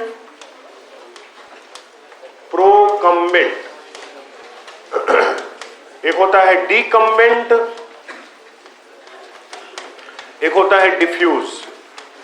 देखो इधर प्रोकम्बेंट, ये तीनों किसके एग्जाम्पल हैं? ट्रेलर के। ट्रेलर का मतलब क्या हुआ, ऐसे याद करो, ट्रेलर ट्रक होता है ना रे, ट्रक, और रुकता है एक जगह, चलते जाता है, तो ऐसे याद कर लो, चलते जाएगा, कहीं रुकेगा नहीं, मतलब ये जुड़ता है केवल एक जगह से है, और जमीन से केवल एक जगह से निकलता है, फिर चलना स्टार्ट करता है। मतलब अगर उसको तुम उठाओगे तो ये देखोगे जमीन से केवल एक ही जगह जुड़ा है, जबकि क्रीपर जो होता है उसको उठाओगे जमीन से कई जगह से निकलना स्टार्ट हो जाता है, क्योंकि जमीन से कई जगह से अटैच रहता है। तो ट्रेलर में 3, प्रोकम्बेंट, डीकम्बेंट, डिफ्यूज। डीकम्बेंट का एग्जांपल है प्रोकम्बेंट का मैं बताता हूं। जैसे यहां पर देखो, इधर देखो, यहां से ऐसे निकला, ऐसे बढ़ता गया, ये प्रोकम्बेंट हुआ। बहुत एग्जांपल पढ़ लिखने की जरूरत है। ये डीकम्बेंट का आगे वाला पोर्शन थोड़ा सा ऊपर की तरफ रहता है, ऐसे रहता है, ऊपर की तरफ। तो ये इसका एग्जांपल याद रखिए, ये आता है, एक आध दो बार आया है। ट्राइडेक्स होता है, ट्राइडेक्स इसका डीकम्बेंट का एग्जांपल है, डीकम्बेंट है, ये वाला है डीकम्बेंट। और डिफ्यूज का नाम डिफ्यूज इसलिए क्योंकि ये चारों दिशाओं में डिफ्यूज रहता है, फैला रहता है, इसलिए इसको डिफ्यूज बोलते हैं। इसका एग्जांपल है बोहरेविया डिफ्यूजा। बोहरेविया डिफ्यूजा, ये जमीन से ऐसे निकलेगा और इधर भी फैले, इधर भी फैला, इधर भी फैला, इधर भी फैला, इधर भी फैला, इधर भी, चारों तरफ फैला रहता है। इसको उठाओगे तुम, ये दोनों एक ही डायरेक्शन में बढ़ रहे थे ना, ये चारों तरफ फैला रहता है, ऐसे फैला। इसको उठाओगे, इसे देखोगे पूरा लंबा सा फैला रहेगा, इसको उठाओगे देखो जमीन से केवल एक ही जगह जुड़ा रहेगा। बोहरेविया डिफ्यूजा, इसको हिंदी में गदा फूड़ा बोलते हैं। लिव 52 टॉनिक पिए होंगे कभी नहीं, उसका जो बॉटल होता है उस पर देखोगे नाम लिखा हो मिलेगा, बोहरेविया डिफ्यूजा, क्योंकि इसका जो रूट होता है वो लिवर टॉनिक में यूज किया जाता है, उसमें मेडिसिनल प्रॉपर्टी होती है इस प्लांट में। तो डिफ्यूज का एग्जांपल हुआ। प्रोकम्बेंट, डीकम्बेंट, डिफ्यूज किसके एग्जांपल हुए? ट्रेलर के। क्रीपर में 4 थे, रनर, स्टोलन, सकर और ऑफसेट। एनसीईआरटी में है रनर, स्टोलन, सकर और ऑफसेट। रनर क्या होता है? घास, जो साइनोडॉन डक्टाइलान उसका नाम है, साइनोडॉन डक्टाइलान। वो देखो ये रनर है, ये ऐसे हुआ, यहाँ गया, दस गया, फिर ऐसे गया, यहाँ 10 गया, ये रनर है। देखो ये रनर है। स्टोलन जो होता है वो ऐसे जमीन का सरफेस है, थोड़ा सा ऊपर की तरफ ऐसे होगा, इसको स्टोलन बोलते हैं। जेस्मियम और स्ट्रॉबेरी में होता है, चमेली में जेस्मियम और लिखे तो हो गए, जेस्मियम एनसीईआरटी में भी है। जेस्मियम और स्ट्रॉबेरी किसके एग्जाम्पल है? स्टोलन के। तीसरा हमने बताया सकर, इसी का उल्टा सकर, ये अंदर की तरफ जाए, ऑब्लिकली अंदर की तरफ जाए, इसका एग्जाम्पल है क्राइसेंथेमम। क्या एग्जाम्पल है? क्राइसेंथेमम, सकर का। और चौथा लास्ट है ऑफसेट। ये रनर की तरह ही होता है, लेकिन इसका जो इंटरनोड होता है थोड़ा मोटा होता है, और इसका सबसे बढ़िया एग्जाम्पल आइकोर्निया है, जलकुंभी जिसको हिंदी में। 4 है, रनर, स्टोलन, सकर और ऑफसेट। एक ग्राफ की तरह समझा दो क्या? देखो ये ग्राफ जैसे ऐसे ग्राफ खींचते हैं ना, तो रनर हो गया, स्टोलन हो गया, सकर हो गया, ऑफसेट हो गया। ये रनर है, पतला सा रहता है उसका इंटरनोड। ये क्या है? स्टोलन है, ऊपर की तरफ होता है, उसी का उल्टा सकर होता है, और फिर ये मोटा हो गया है, मोटा हो गया। इसको क्या बोलते हैं? ऑफसेट। इसमें बस यही अंतर होता है, ये थोड़ा मोटा होता है। तो रनर का एग्जाम्पल आप जानते हो, साइनोडॉन। स्टोलन का एग्जाम्पल, हाँ वही मिंट हुआ, जेस्मियम हुआ, स्ट्रॉबेरी हुआ। और इसका एग्जाम्पल क्राइसेंथेमम हुआ, हाँ वो भी होता है। और इसका एग्जाम्पल पिस्टिया आइकोर्निया होता है। तो ये चार हुए किसके एग्जाम्पल, किसका हुआ? ये चारों किसके एग्जाम्पल है? क्रीपर के। और तीन किसके थे? ट्रेलर के। ट्रेलर और क्रीपर में क्या अंतर है? बोलेंगे ऐसा, जो ट्रेलर होता है वह जमीन से, सॉइल से केवल एक जगह अटैच होता है, और जो क्रीपर होता है वह जमीन से कई जगह अटैच होता है। हालांकि कई जगह भले अटैच होता है, लेकिन नॉर्मल रूट एक ही जगह होता है, बाकी हर जगह कौन सा रूट होता है? एडवेंटिशियस। कुछ स्टेम जो होते हैं वो ग्रीन कलर के हो जाते हैं। कैसे होते हैं? हरे कलर के, ग्रीन कलर के हो जाते हैं, तो उसको फिलोक्लेड बोलते हैं। क्या बोलते हैं? फिलोक्लेड। तो जो फिलोक्लेड होता है, फिलोक्लेड, तो ग्रीन कलर जो स्टेम होता है, कौन सा स्टेम होता है? Green colour. Green colour stem होता है, मतलब जो स्टेम होता है वो किसकी तरह हो जाता है? लीफ की तरह। उसका मेन काम क्या होता है? फोटोसिंथेसिस। तो ग्रीन कलर का जो स्टेम होता है उसको फिलोक्लेड बोलते हैं। एग्जाम्पल किसका? इसका एग्जाम्पल बताओ। आपुंसिया। हाँ आपुंसिया। जितने जीरोफिटिक प्लांट होते हैं उसमें देखो ना, उसका जो लीफ होता है उसके जगह स्पाइन आ जाता है, और जो इसका स्टेम होता है वो ग्रीन कलर का हो जाता है। और एक होता है क्लेडोड। ये क्या होता है? ये कहते हैं कि सर यह होता तो ऐसे ही है, मतलब स्टेम ही ग्रीन कलर का होता है, लेकिन क्लेडोड में कुछ इंटरनोड जो होते हैं, कुछ इंटरनोड जो होते हैं वो ग्रीन कलर के होते हैं। ध्यान से, फिलोक्लेड में नीचे मान लो ये स्टेम है, नीचे से ऊपर तक ये पूरा क्या हो जाता है? ग्रीन कलर का, उसको फिलोक्लेड बोलते हैं। और क्लेडोड जो होता है वह कुछ इंटरनोड जो होते हैं वह ग्रीन कलर के होते हैं, उसको क्लेडोड बोलते हैं। तब फिलोक्लेड और क्लेडोड, तब सम इंटरनोड ग्रीन कलर या लीफ लाइक स्ट्रक्चर को क्या बोलते हैं? क्लेडोड। इसका एग्जांपल रस्कस और एस्परेगस। एस्परेगस और रस्कस इसका एग्जांपल हुआ क्लेडोड का। और इसका आपुंसिया और यूफोर्बिया इसका एग्जांपल हुआ किसका? फिलोक्लेड।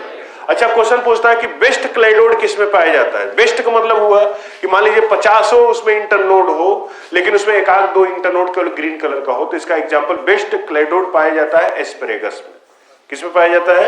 एस्परेगस। एक कहानी हुई स्टेम की। स्टेम के बाद बात आती है लीफ की। लीफ जो होता है बच्चों, लीफ इसको कई तरह से डिवाइड करते हैं। एम्ब्रियोनल लीफ बोलते हैं, ग्रीन लीफ बोलते हैं, ब्रैक्ट लीफ बोलते हैं, तमाम तरह के होते हैं। लीफ में जो टिपिकल लीफ होता है, जो नॉर्मल लीफ होता है, उसमें 3 पार्ट होता है। कौन कौन? ये लीफ है, ये इसका लीफ बेस होगा। लीफ बेस को क्या बोलते हैं? हाइपोपोडियम। क्या बोलते हैं? हाइपोपोडियम। और जो इसका डंडा है, पेटियोल जिसको बोलते हैं, इसको बोलते हैं मीजोपोडियम। और जो लेमिना है इसको बोलते हैं इपीपोडियम।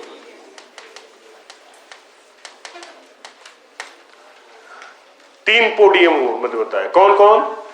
हाइपोपोडियम, मीसोपोडियम, इपीपोडियम। ये तीनों को मिला दिया जाए, इपीपोडियम, मीसोपोडियम, हाइपोपोडियम को, तो उसको बोलते हैं फिलोपोडियम। तीनों को मिलाकर फिलोपोडियम बोलते हैं। हालांकि जरूरी नहीं होता कि सभी लीफ पे तीनों चीजें हों। कई जगह पेटियोल नहीं होता, उसको सेसाइल लीफ बोलते हैं, नॉन पेटियोलेट लीफ बोलते हैं। ये जरूरी नहीं कि हर जगह ये पाया जाए। तो ये, लेकिन हाइपोपोडियम जो होता है बच्चों, ये लीफ बेस जिसको बोलते हैं, कुछ जगह एक एक करके पढ़ेंगे। पहले लीफ बेस पढ़ेंगे, फिर पेटियोल पढ़ेंगे, फिर इपीपोडियम तरफ पढ़ेंगे। तो लीफ बेस जो होता है, कुछ जगह, सब जगह तो नहीं, कुछ जगह लीफ बेस जो होता है वह लीफ बेस स्वेल होता है, मतलब फूला हुआ रहता है, उसको पल्विनस बोलते हैं। क्या बोलते हैं? आप देखोगे छुई मुई का प्लांट होता है, उसको सिस्मोनेस्टी पाया जाता है। सिस्मोनेस्टी मतलब टच मी नॉट प्लांट उसको बोलते हैं। उसको टच करते हो तो मुरझा जाता है, और छोड़ देते हो कुछ देर में सही हो जाता है। ये जादू कैसे होता है? एक चीज और बताऊं, उसको तुम नहीं छू कभी मुरझवा सकते हो, मत छुओ, टच मत करो, और उसके बाद भी उसकी लीफ जो होती है वो मुरझा जाएंगी। कैसे मालूम है कि उसको क्या करो, होता क्या है ये मैं बताता हूं। जैसे जो मिमोसा पुडिका होता है, उसका नाम है प्लांट का,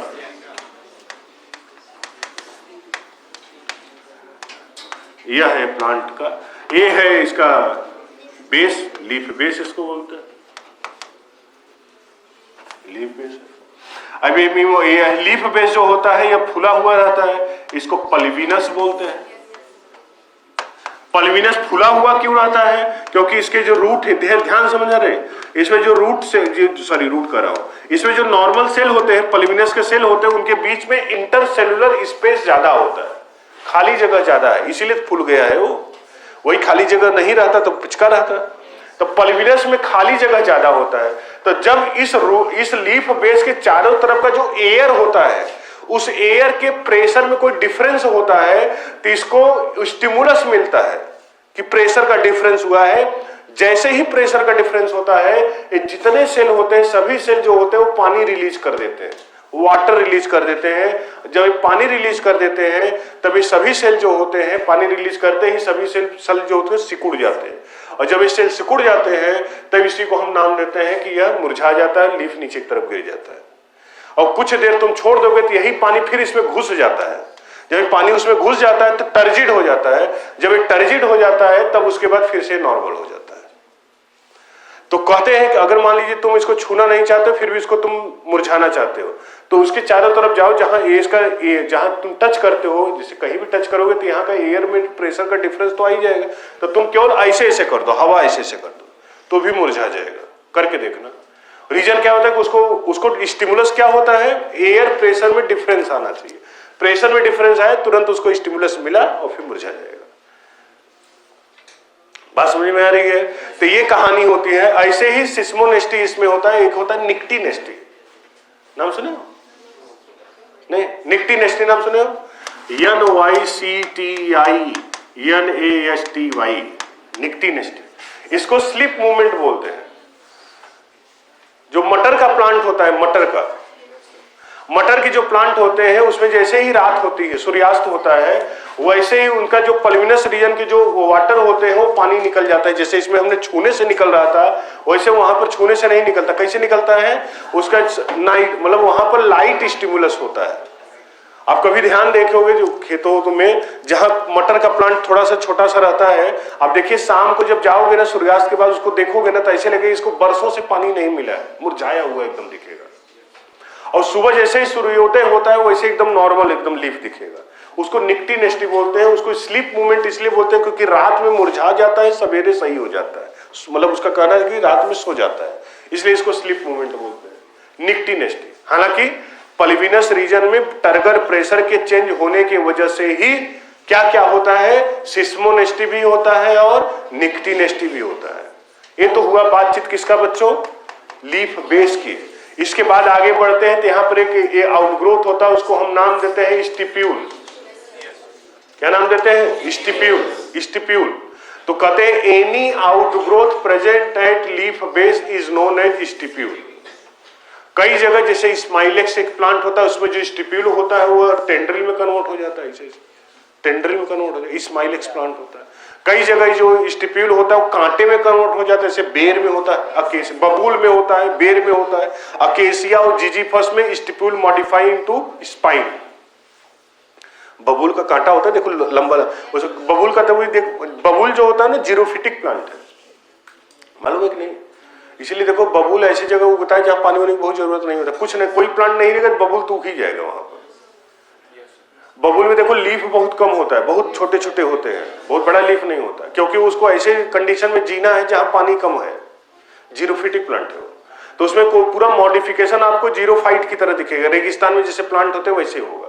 तो अब भैया बेचारे के पास एक तो लीफ ही बहुत छोटा छोटा सा है, और उसके बाद जो ग्रेजिंग, मतलब जो चरने वाले मतलब पशु होते हैं, उसको पता चला लीफ खा गए, तो लीफ को बचाने के लिए लीफ से बड़ा बड़ा कांटा उसमें होता है, लंबा लंबा इसे निकला हुआ रहता है, वो स्टिप्यूल है। वो कांटे में कन्वर्ट हो जाता है जिससे कि उसको कोई खा ना पाए। कांटा इसलिए होता है, वो उसका डिफेंसिव व्यवस्था है। ना, कि मतलब अपने आप को बचाता है कि कोई उसको खाए नहीं। तो यह तो अकेसिया, वही बबुल अकेसिया और जिजीफस मतलब बेर में, दोनों में जो स्पाइन होता है बच्चों, वो किसका मॉडिफिकेशन होता है? स्टिप्यूल का मॉडिफिकेशन होता है। इसके बाद आता है पेटियोल। कई प्लांट ऐसे होते हैं जहां पेटियोल होता है, उसको पेटियोलेटेड लीफ बोलते हैं। कई प्लांट ऐसे होते हैं जहां पेटियोल नहीं होता, उसको नॉन पेटियोलेटेड लीफ बोलते हैं। जो नॉन पेटियोलेटेड लीफ होता है उसको सेसाइल लीफ बोलते हैं। कई प्लांट ऐसे होते हैं जैसे क्लिमेटिस और नेपेंथीज होता है, क्लिमेटिस और नेपेंथीज, ये दोनों में petiole modify into tendril, tendril spring की तरह होता है। अरे उसमें देखे होंगे लौकी के प्लांट में जो चढ़ता है ना, टेंड्रिल है। तो स्टिप्यूल का मॉडिफिकेशन टेंड्रिल में हुआ, किसमें? स्माइलेक्स में। पेटियोल का मॉडिफिकेशन पेटियोल का मॉडिफिकेशन टेंड्रिल में होता है, किसमें? क्लिमेटिस और नेपेंथीज में। जो इंसेक्टिवोरस प्लांट होता है नेपेंथीज, उसी में होता है। पेटियोल के मॉडिफिकेशन उसमें टेंड्रिल बनता है। तो पेटियोल मॉडिफाई इनटू टेंड्रिल इन क्लिमेटिस या नेपेंथीज। पेटियोल जो होता है विंड पेटियोल भी पाया जाता है। विंड पेटियोल मतलब हवा की तरह होता है, विंड पेटियोल। विंड पेटियोल किसमें होता है? सिट्रस में, याद रखिएगा। विंड पेटियोल किसमें होता है? सिट्रस में विंड पेटियोल होता है। बल्बस पेटियोल एक होता है, BULBOUS, उसमें हवा भरा होता है पेटियोल में। जलकुंभी देखे हो? नहीं देखा? अच्छा, जलकुंभी जो होता है वो एक्वेटिक इकोसिस्टम के लिए अच्छा है कि खराब है? महा खराब है। खराब ही नहीं है, बहुत खराब है और बड़ा थेथर होता है वो। ये तुम लोगों में बहुत थेथर है, मार मार के कितना मारिए कोई दिक्कत नहीं है, श्रद्धा भक्ति से अपना लेते रहेंगे। वो थेथर इसलिए बोलते हैं कि जैसे जो तालाब होता है उसकी सफाई होती है, आइकोनियम। जैसे कुछ प्लांट थे ना जिनको बाहर से मुगल जब आए थे, मुगल तो उस समय अपने अब वहां से लाए थे, और हालांकि अब लाए थे अपनी व्यवस्था के लिए, वहां इंडिया के सब नहीं है। आइकोनिया एक था, एक पार्थेनियम होता है, गुलाब होता है। गुलाब भी हमारे यहाँ का नहीं है। तो ये तीनों को उन्होंने सजाने के लिए लाए थे। सजाने के लिए मतलब ऑर्नामेंटल प्लांट की तरह यूज करते। उसमें केवल गुलाब ही सजाने वाला मिला, बाकी दोनों जो थे वो यहाँ पर नरक मचा दिए। पार्थेनियम जो होता है वो भी वीड है, मतलब कहीं भी किसी भी खेतों में उग जाता है तो बाकी सब पौधों को खत्म कर देता है पार्थेनियम। हालांकि एक यूज है कि जो मस्किटो कॉयल बनता है उसमें पार्थेनियम का यूज किया जाता है। नहीं जानते पार्थेनियम? जानते तो हो गए। जैसे घास की तरह होता है, थोड़ा बड़ा, इतने बड़े बड़े प्लांट होते हैं, उसमें व्हाइट कलर के छोटे छोटे फूल निकलते हैं और कभी हाथ में लग जाता है तो बहुत बुरा महकता है, उसको पार्थेनियम बोलते हैं। पता नहीं अपने अपने जगह में अलग अलग नाम होगा, वो पार्थेनियम है। उसका जो यूज किया जाता है वो मस्किटो कॉयल बनाने में यूज किया जाता है। तो हालांकि वो वीड है, मतलब वो खेती के लिए बहुत बुरा होता है, किसी भी खेत में चला जल्दी खत्म। वैसे ही आइकोर्निया था। आइकोर्निया जो होता है दो चीज दिक्कत करता है। ये क्या करता है कि एक्वेटिक इकोसिस्टम में अगर ये ग्रो कर गया तो जो वहां पर डिजॉल्व ऑक्सीजन होता है वो उड़ा लेता है, खत्म कर देता है। तो जो एक्वेटिक एनिमल होते हैं वो पानी में घुला हुआ ऑक्सीजन से जीते बेचारे, और ये प्लांट क्या होता है उस डिजॉल्व ऑक्सीजन को खत्म कर देता है, इसलिए एक्वेटिक एनिमल मर जाते हैं। इसलिए किसी भी जगह जहां पर जलकुंभी बहुत ज्यादा होता है वहां पर वह जो तालाब होता है वो खत्म होना माना जाता है कि खत्म है, बहुत दिन तक तालाब नहीं रह जाएगा। वो धीरे धीरे जलकुंभी 10, 20, 25, 50 साल तक जिएगा, धीरे धीरे वहां प्लांट ग्रो करना स्टार्ट करेगा, मतलब एक्वेटिक इकोसिस्टम ही खत्म हो जाता है। तो उसमें तो ऐसे देखोगे ना, जलकुंभी होता है ऐसे गोला गोला ग्रीन कलर का होता है, ऐसे ऊंचा तो ऊंचा निकला होता है ना, वो पेटियोल होता है, उसी को बल्बस पेटियोल बोलते हैं, उसी को हम बोल रहे हैं क्या? BULBOUS, bulbous petiole present in Eichhornia. समझ में आया? पेटियोल के बाद क्या आएगा? लेमिना। तो हाइपोपोडियम हो गया, मिसोपोडियम हो गया, इपीपोडियम। लेमिना जो होता है बच्चों, लेमिना में दो चीजें होती हैं, एक तो मिडरिब होता है, एक नॉर्मल लेमिना होता है। लेमिना का मुख्य काम फोटोसिंथेसिस करना होता है। लेमिना के ही इन्वेजिनेशन के आधार पर दो तरह के लीफ होते हैं, एक सिंपल लीफ, दूसरा होता है कंपाउंड लीफ। सिंपल लीफ और कंपाउंड लीफ में बेसिक डिफरेंस क्या है पता है? हाँ, सिंपल लीफ जो होता है बच्चों, ये देखो, ये सिंपल लीफ है, और ये देखो ये कौन सा लीफ है? ये सिंपल लीफ है, ये भी सिंपल लीफ है। जब तक यह इन्वेजिनेशन मिडरिब को टच ना कर जाए तब तक ये सिंपल ही रहता है। तो इन्वेजिनेशन मिडरिब को टच करना चाहिए, मिडरिब है। जब इन्वेजिनेशन मिडरिप को टच कर जाता है तब इस मिडरिप को मिडरिप नहीं बोलते, इसको राइचिस बोलते हैं। क्या बोलते हैं? और जब राइचिस है, जैसे मान लो ऐसे, ये देखो ये राइचिस है, मिडरिप को टच कर गए, पिन्ना भी इसको बोलते हैं। इसको क्या बोलते हैं? राइचिस। इसको कौन सा राइचिस बोलते हैं? प्राइमरी राइचिस। प्राइमरी राइचिस। अब इसका भी तो, अब देखो इसका भी तो मिडरिप होगा, इस लैमिना का, इसमें भी इन्वेजिनेशन हो जाए तब इसके मिडरिप को क्या बोलेंगे? सेकेंडरी राइचिस। तो इसका भी तो मिडरिप होगा, इसमें भी इन्वेजिनेशन हो जाए तब इस वाले मिडरिप को क्या बोलेंगे? सेकेंडरी राइचिस। इसका भी तो मिडरिप होगा,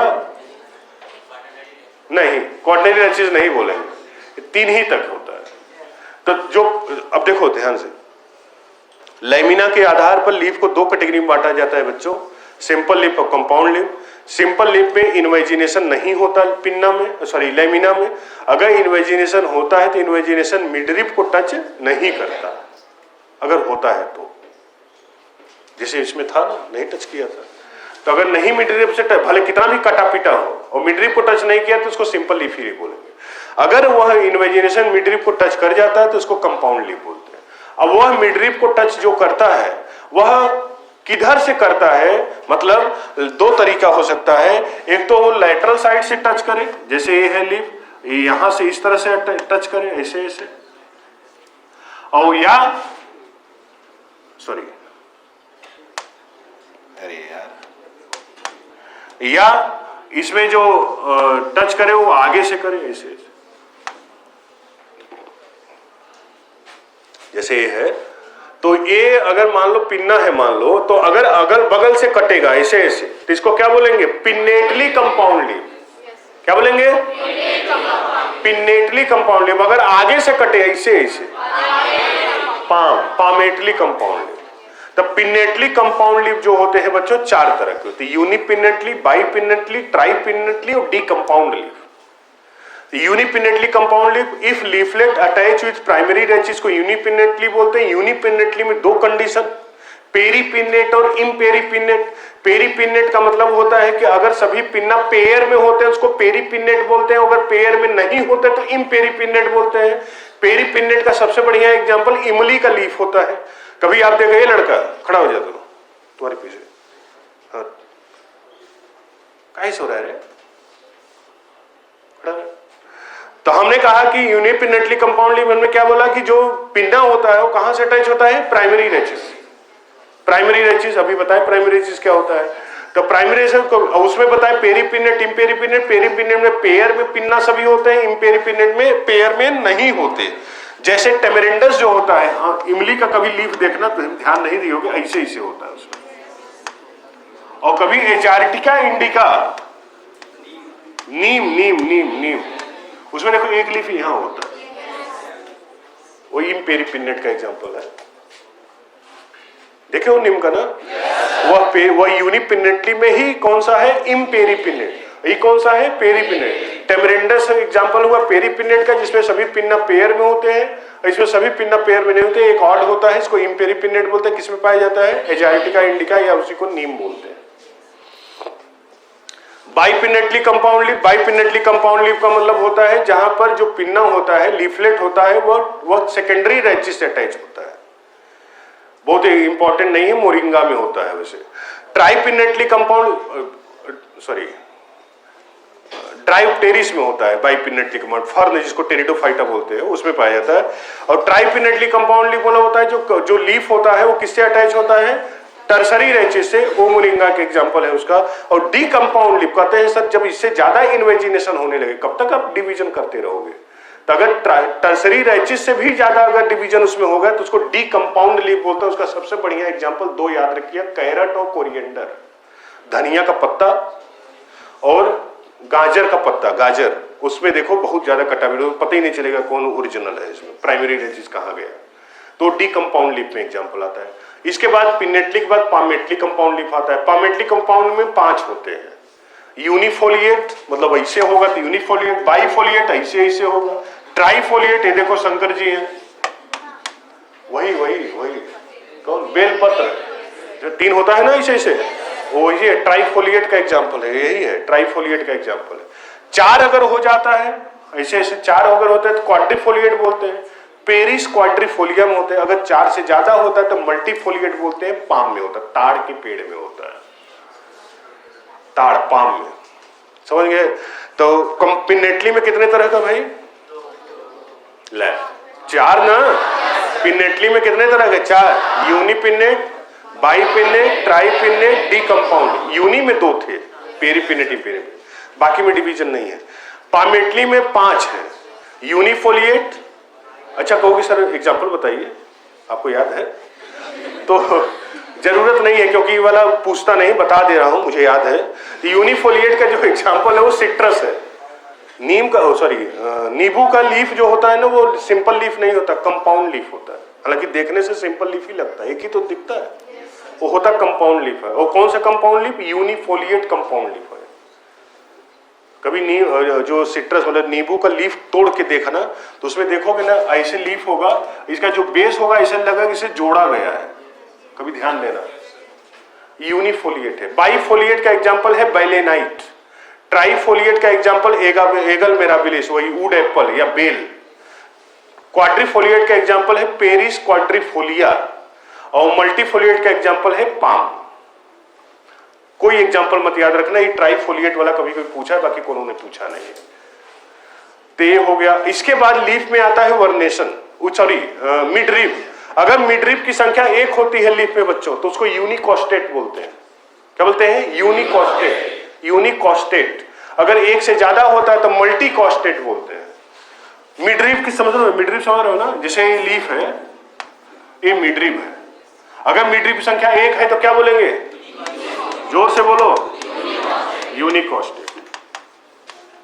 अगर 1 से ज्यादा है तो क्या बोलेंगे बच्चों? हाँ, मल्टीकॉस्टेट। मल्टीकॉस्टेट बोलते हैं। एक रहेगा यूनिकॉस्टेट होता है। अब इसमें जो वर्नेशन होता है, वेन का जो अरेंजमेंट होता है 2 तरह होता है। एक पैरेलल वर्नेशन होता है, एक रेटिकुलेट वर्नेशन होता है। Parallel venation is example of monocot, reticulate venation is example of. समझ में आया इतनी बात? इसके बाद लीफ का अरेंजमेंट की बात करते हैं, जिसको हम बोलते हैं फिलोटैक्सी। फिलोटैक्सी 2 तरह का होता है। रेडिकल फिलोटैक्सी होता है, ध्यान से, एक रेडिकल फिलोटैक्सी होता है, काउलाइन फिलोटैक्सी होता है। रेडिकल फिलोटैक्सी का मतलब होता है सब ऐसा लगता है कि सारे लीफ रूट से निकले हैं। रेडिकल फिलोटैक्सी में ऐसा लगता है कि सभी लीफ कहां से निकले हैं? रूट से, क्योंकि वहां इंटरनोड नहीं होता और सारे नोड एक जगह आ जाते हैं, इसलिए लगता है कि सारे लीफ एक जगह से निकले हैं, जबकि एक जगह से नहीं निकले होते, अलग अलग नोड से निकले होते, क्योंकि इंटरनोड ही। अरे भाई ऐसे मान लो लिस्टेम है, इधर ध्यान दो भाई, ये लीफ है और तुम गायब कर दो ये वाला जो बीच वाला है, इसे स्प्रिंग की तरह इसे दबा दो तो सभी लीफ एक ही जगह आ जाएंगे ना सर। वही रेडिकल फिलोटैक्सी है। जैसे रेडिस में, मूली में ऐसा लगता नहीं है कि लीफ से जमीन से अंदर से निकला है, जमीन के सरफेस से ही तो लीफ निकला होता है। ऐसे फिलोटैक्सी जहां इंटरनोड दिखता नहीं है उसको हम रेडिकल फिलोटैक्सी बोलते हैं। इसका एग्जांपल है रेडिस। और एक होता है काउलाइन फिलोटैक्सी, CAULINE, काउलाइन फिलोटैक्सी। जो काउलाइन फिलोटैक्सी होता है वह प्रोमिनेंट नोड इंटरनोड बाकायदे दिखता है, और जो फिलोटैक्सी तुम पढ़ते हो काउलाइन वाला ही पढ़ते हो। ये 3 तरह का होता है। एक होता है स्पाइरल फिलोटैक्सी, या उसी को अल्टरनेट या स्पाइरल फिलोटैक्सी बोलते हैं। दूसरा नाम उसका होता है कि अपोजिट फिलोटैक्सी, और तीसरा नाम होता है व्हॉर्ल फिलोटैक्सी, WHORL। जो स्पाइरल फिलोटैक्सी होता है वह, उसका मतलब ध्यान समझना, उसका मतलब ये होता है कि हर नोड पर केवल एक लीफ होता है। वो कई तरह का होता है, 4-5 तरह का होता है, पढ़े 4-5 तरह का। स्पाइरल में हालांकि शॉर्ट फॉर्म में बस इतना ही है कि स्पाइरल फिलोटैक्सी मतलब 1 नोड बियर ओनली 1 लीफ, उसको स्पाइरल फिलोटैक्सी बोलते हैं। 1 node bear pair of leaf and both leaf are opposite to each other, उसको अपोजिट फिलोटैक्सी बोलते हैं। And 1 node bear more than 2 leaf को हॉर्न फिलोटैक्सी बोलते हैं। पहले हॉर्न वाला बता दें, उसमें ज्यादा नहीं है। हॉर्न फिलोटैक्सी का एग्जांपल नेरियम है, कनेर जिसको बोलते हैं, कनेर येलो कलर का, पीले कलर का फ्लावर होता है, लंबा लंबा, उसमें लीफ देखो गुच्छा होता है, लीफ का गुच्छा निकला होता है एक ही जगह। नेरियम एग्जांपल है। दूसरा हमने बताया अपोजिट फिलोटैक्सी। अपोजिट फिलोटैक्सी में जो होता है उसमें एक नोड होगा, इधर ध्यान दो, यह नोड है तो यहाँ पे एक लीफ इधर होगा, एक लीफ इधर होगा, ये नोड है, एक लीफ इधर, इसको अपोजिट फिलोटैक्सी बोलते हैं। अपोजिट फिलोटैक्सी में दो होता है, अपोजिट एक सुपरपोज्ड होता है, एक अपोजिट में डेकुसेट होता है।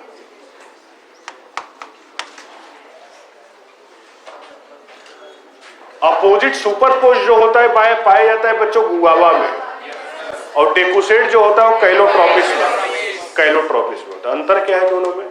सुपरपोज में क्या होता है कि हर नोड पर जो पेयर ऑफ लीफ होता है, अगले वाले नोड पर जो पेयर ऑफ लीफ होता है, दोनों एक दूसरे को सुपरपोज्ड करते हैं। मतलब जैसे मान लो ये नोड है, सॉरी जो ये स्टेम है, एक लीफ ऐसे ऐसे है तो इसके ऊपर वाले नोड पर भी ऐसे ही ऐसे हो, इसको सुपरपोज बोलते हैं।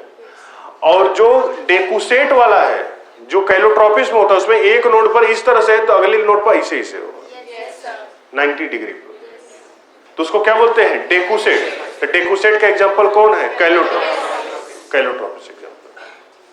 और तीसरा हमने बताया जिसमें थोड़ा डिवीजन ज्यादा है, अल्टरनेट या स्पाइरल फिलोटैक्सी, वो 5 तरह का होता है, बता देता हूं। 1/2 या डाइस्टिकस कंडीशन, 1/3 या ट्राइस्टिकस कंडीशन, 2/5 या पेंटास्टिकस कंडीशन, 3/8 या ऑक्टास्टिकस कंडीशन, और पैरास्टिकस कंडीशन। 5 तरह का होता है, बता देता हूं। 1/2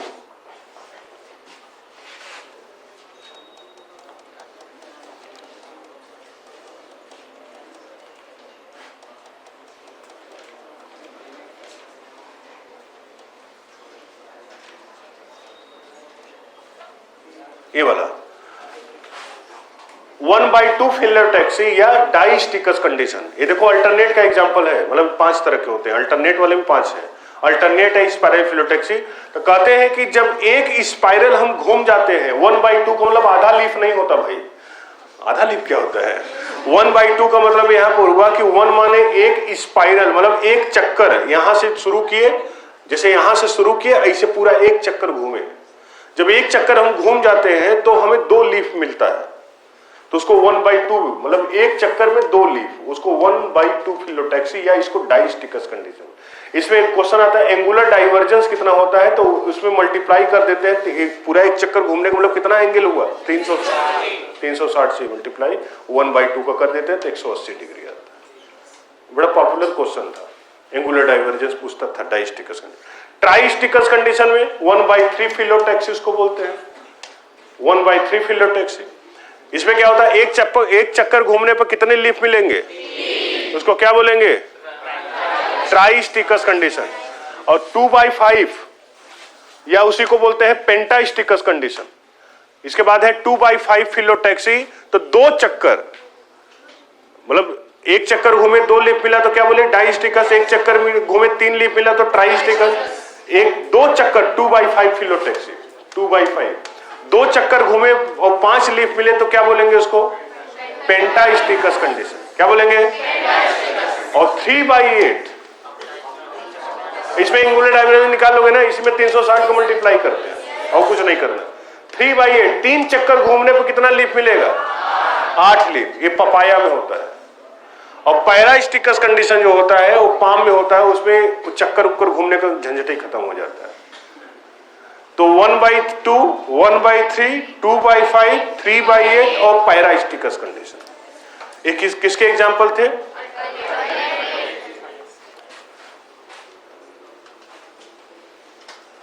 ये बताओ question, which are the following represent the correct match. अभी बताए थे। फिलोक्लेट किसका एग्जाम्पल? अच्छा एक फिलोड नहीं बताए थे आपको, फिलोड बता देता हूं, फिलोड भूल गया। फिलोड जो होता है बच्चों, जैसे तीनों याद कर लो एक ही जगह, फिलोक्लेड, क्लेडोड, फिलोड।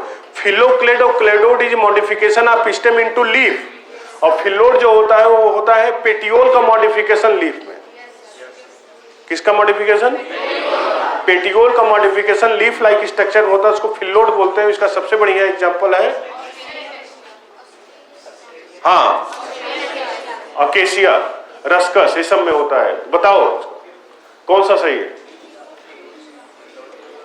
Correct match. फिलोक्लेड रस्कस में तो नहीं होता, फिलोड आपुंसिया में नहीं होता, क्लेडोड अकेसिया में नहीं होता, हुक यही वाला है, बाकी तीनों तो गलत ही है। स्टेम का मुख्य काम क्या होता है? इस तरह के क्वेश्चन जो सबसे लंबा होता है वही वाला सही होता है, जो सबसे लंबा आंसर होता है ऑप्शन होता है वही सही मानते हैं, उसको मानते नहीं भाई, वही सही है। ध्यान से पढ़िए, कोई जल्दीबाजी नहीं है।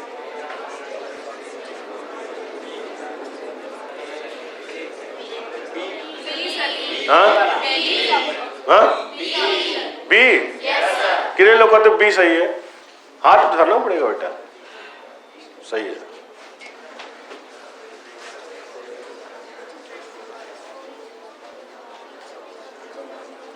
पहले मिला लो, स्टोरेज ऑफ फूड कौन सा होगा? हाँ, tendril, thorn,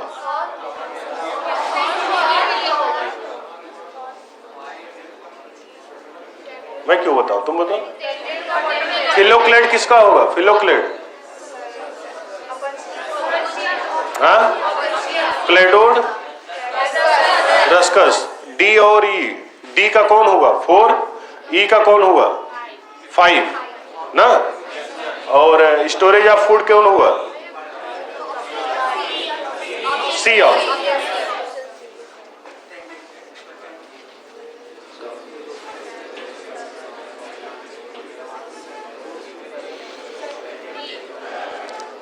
Ginger is a stem which can be differentiated from root because it grow parallel to ground, गलत। Store food ये भी गलत। Like chlorophyll, गलत। Has not internode, ये सही है, इसमें नोट इंटरनोड होता है। कभी उसमें देखोगे ना, जो अदरक होता है उसको छीलोगे ना तो गांठ की तरह ऐसे दिखता भी, लाइन ही लाइन, वही नोट इंटरनोड होता है।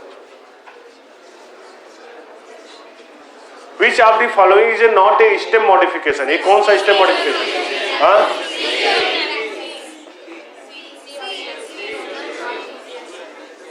सी, पीचर जो होता है वो किसका मॉडिफिकेशन है? हाँ, लीफ पे किसका? लीफ पे भी किसका? अभी तो बताए थे, क्लीमेटिस और नेपेंथिस नहीं बोले अभी। किसका मॉडिफिकेशन? पेटियोल का, पेटियोल का मॉडिफिकेशन हो जाता है।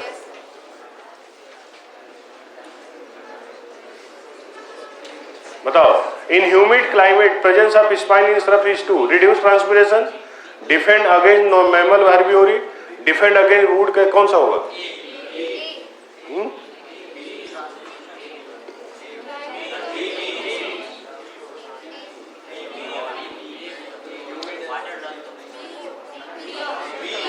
बी सही हो। Bulbil is a modification of, बोलो, underground. Underground stem store food in following except, sugarcane का जमीन के अंदर होता है?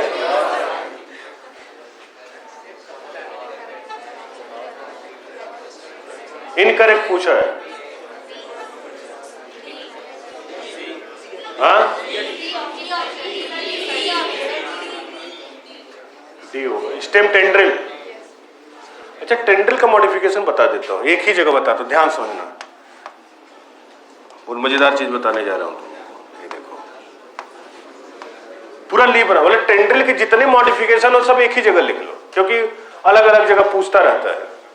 तो एक टेंड्रिल होता है जैसे स्टिप्यूल, देखो यहाँ देखो, लीफ पे या स्टिप्यूल, देखो सबसे यहां से चलो, स्टिप्यूल एक दिखा, फिर क्या दिखा? पेटियोल दिखा, स्टिप्यूल के बाद क्या आता है? पेटियोल, उसके बाद होल लीफ, कंप्लीट लीफ, फिर लैमिना, फिर a leaf apex, a leaf apex, a leaf apex, leaf apex. यहां बताता,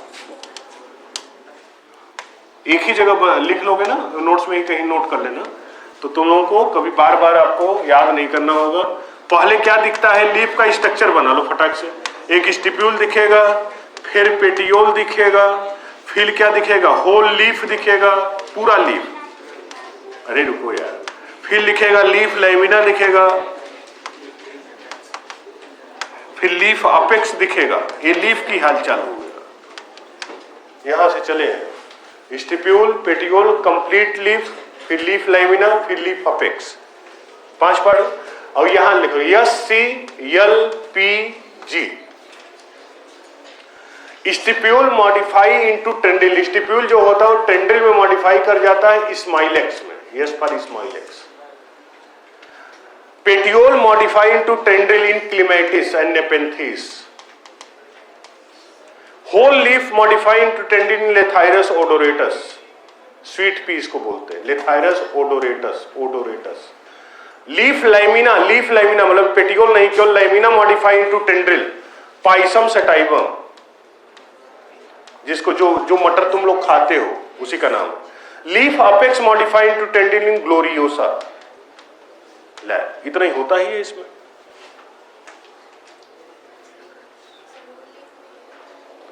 लेथाइरस odoratus, whole leaf modify into tendril, पूरा लीफ ही टेंड्रिल में मॉडिफाई कर जाता है। तो किसमें होता है? लेथाइरस ओडोरेटस में होता है ऐसा। और leaf lamina modify into tendril pisum sativum में, और leaf apex modify into tendril gloriosa में।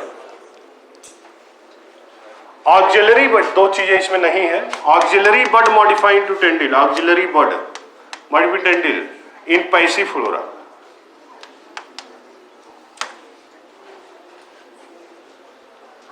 टेंड्रिल के इतने ही मॉडिफिकेशन पूछता ही है, कुल घुमा फिरा के इधर तक करके।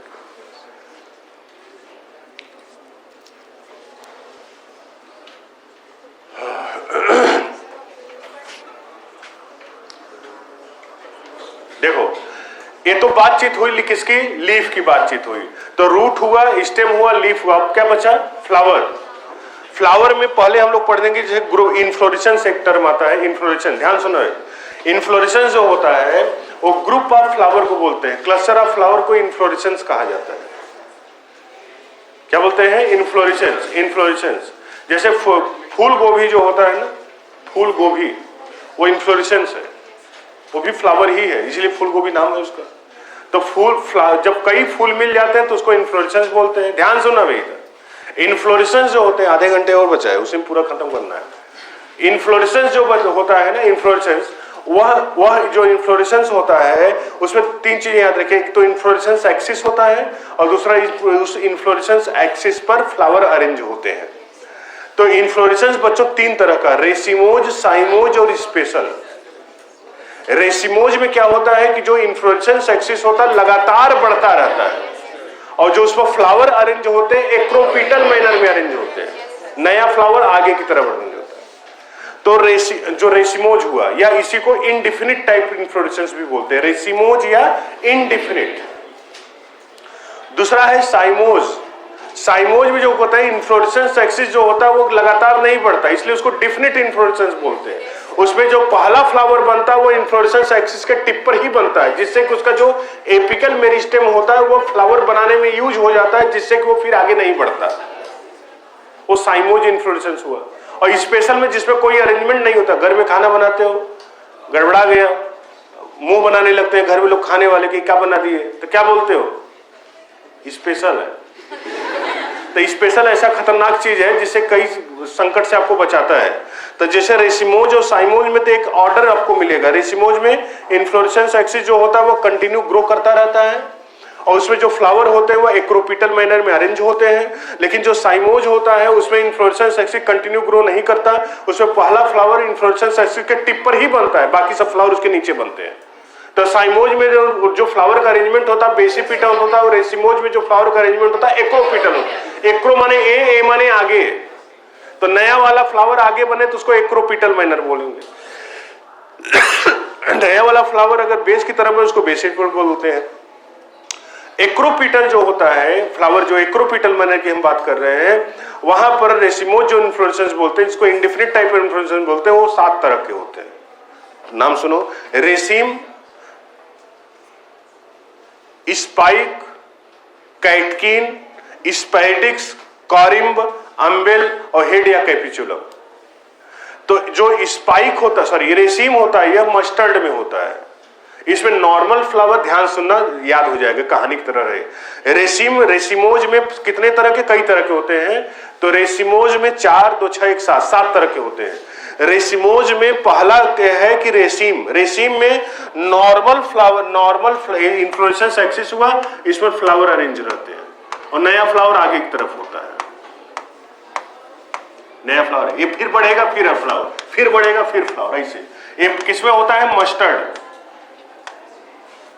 किसमें होता है? मस्टर्ड। दूसरा मस्टर्ड में दूसरा होता है, हमने बताया, एक तो रेसिम हो गया, दूसरा होता है स्पाइक। स्पाइक जो होता है एक्रेंथस में होता है, और स्पाइक में क्या होता है? एकदम ऐसे ही फ्लावर होता है, बस इसमें सेसाइल फ्लावर होता है, मतलब जो डंडा दिख रहा है, डंडा नहीं दिखेगा, ये इसे फ्लावर डायरेक्ट इसी पर होगा। तो इसे याद कर लो, sessile flower present on inflorescence axis, तो उसको क्या बोलेंगे? स्पाइक। कैटकिन या अमेंटम इसके बाद है, तो उसमें क्या होता है कि वह सेसाइल फ्लावर होता है, लेकिन उसमें यूनिसेक्सुअल फ्लावर होता है, मतलब एक फ्लावर में केवल एक ही सेक्स ऑर्गन होगा, या तो मेल होगा या तो फीमेल होगा। उसको कैटकिन या अमेंटम बोलते हैं। कैटकिन या अमेंटम, एग्जांपल इसका है मलबेरी, सहतूत जिसको हिंदी में बोलते हो। फिर से सुनो, रेसिम में क्या हुआ? Normal flower arrange on inflorescence axis. दूसरा हमने क्या बताया? स्पाइक, उसमें sessile flower inflorescence axis arrange होता है। तीसरा बताया कैटकिन या अमेंटम, उसमें unisexual sessile flower present on inflorescence axis. और तीसरा हमने बताया स्पाइडिक्स, उसमें जो स्पाइक की, सॉरी, कैटकिन के तरह ही होता है, लेकिन इसमें पूरा मतलब कैटकिन की तरह ही होता, मतलब क्या क्या हम कह दिए कि सेसाइल फ्लावर होगा, यूनिसेक्सुअल सेसाइल फ्लावर होगा, कैटकिन में तो यही था। और लेकिन स्पैटिक्स इसको क्यों बोले? क्योंकि ये पूरा इन्फ्लोरेसेंस जो होता है एक कवरिंग, एक ब्रैक्ट लीफ के द्वारा अरे पूरा ढका रहता है, उस ब्रैक्ट लीफ को स्पेथ बोलते हैं। क्या बोलते हैं? स्पेथ, SPATH, स्पेथ के द्वारा पूरा इन्फ्लोरेसेंस ही ढका रहता है। बढ़िया एग्जांपल, केला, बनाना, कभी पेड़ में बनाना का जो प्लांट होता है उसमें जब अरेंज रहता है, देखो एक लीफ से ढका रहता है, जैसे जैसे बनाना बनता है वो लीफ ऐसे निकल ऊपर की तरफ होता जाता है, वो जो लीफ के द्वारा ढका रहता है उसी लीफ को स्पेथ बोलते हैं। थोड़ा रेडिश तरह का होता है, लाल कलर का होता है। और बढ़िया देखने के लिए मेज में भुट्टा छिलते हो ना, वो स्पेथ है, वो भी वही इन्फ्लोरेसेंस है, स्पेटिक्स इन्फ्लोरेसेंस है, बनाना, मेज। इसके बाद है कॉरिम्ब। कॉरिम्ब जो होता है, कॉरिम्ब और अम्बेल, इसमें क्या होता है? कॉरिम्ब, ये यहाँ ये फ्लावर ऐसे देखो, इसमें जितने फ्लावर होते हैं सबके डंडे जो होते हैं, डंठल जो होते हैं वो अलग अलग लेंथ के होते हैं।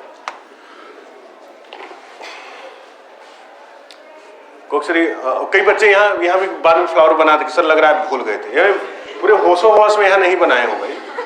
ये इन्फ्लोरेसेंस एक्सिस है, बनी बता है कि इन्फ्लोरेसेंस एक्सिस पर कभी भी फ्लावर नहीं बनता, इसीलिए रेसिमोज है, इसीलिए ये इनडेफिनिट है। तो इसका एग्जांपल एक कॉरिम्ब है जो अभी लिखी हो, ये क्या है? कॉरिम्ब। इसका एग्जांपल है कैंडी टफ्ट। अम्बेल एक होता है, अम्ब्रेला की तरह होता है, इसलिए अम्बेल इसमें इस तरह का होता है। इसमें सभी फ्लावर जो होते हैं वह सबका डंडा जो होता है, पेटियोल जो होता है सेम लेंथ, पेडिसिल जो होता है सेम लेंथ का होता है, यही बढ़ता जाएगा इसे। तो अम्ब्रेला की तरह होता है, इसलिए इसको अम्बेल बोलते हैं। Humble, UMBEL, humble. किसमें होता है? कोरिएंडर में होता है, कोरिएंडर, धनिया में होता है कोरिएंडर।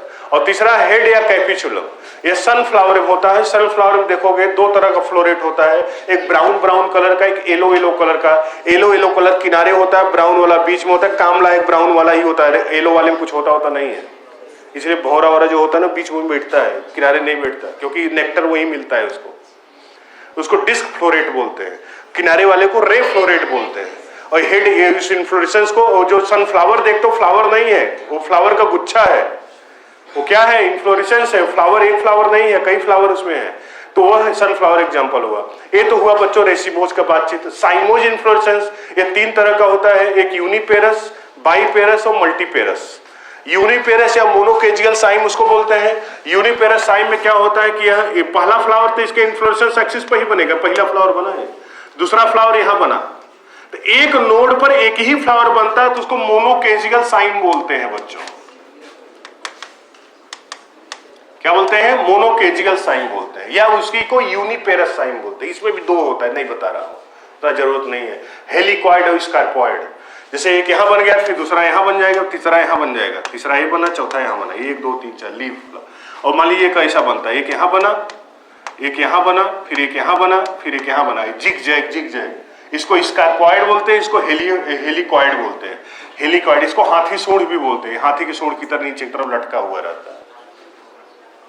प्लांट का नाम है हेलियोट्रोपियम। हालांकि इतना नहीं याद रखिए आप, बस याद रखिए साइमोइडल इन्फ्लोरेसेंस में 3 होता है, मोनोकेजियल, बाइकेजियल और पॉलीकेजियल। मोनोकेजियल साइम मतलब होता है एक नोड पर एक फ्लावर बनेगा।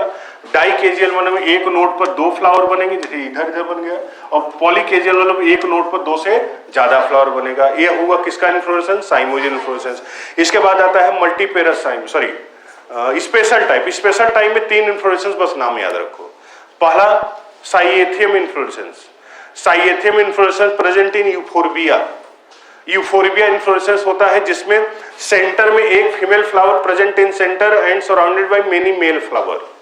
ये क्वेश्चन डायरेक्ट ऐसे ही आता है, in which type of inflorescence single female flower present in centre and surrounded by many male flower. उसका नाम है साइएथियम इन्फ्लोरेसेंस, यूफोर्बिया में पाया जाता है। Cyathium inflorescence, cup shape inflorescence, cup की तरह होता है, बीच में ऐसे फीमेल फ्लावर होता है, किनारे किनारे मेल फ्लावर। दूसरा है हाइपेंथोडियम इन्फ्लोरेसेंस। ये पाया जाता है फाइकस में।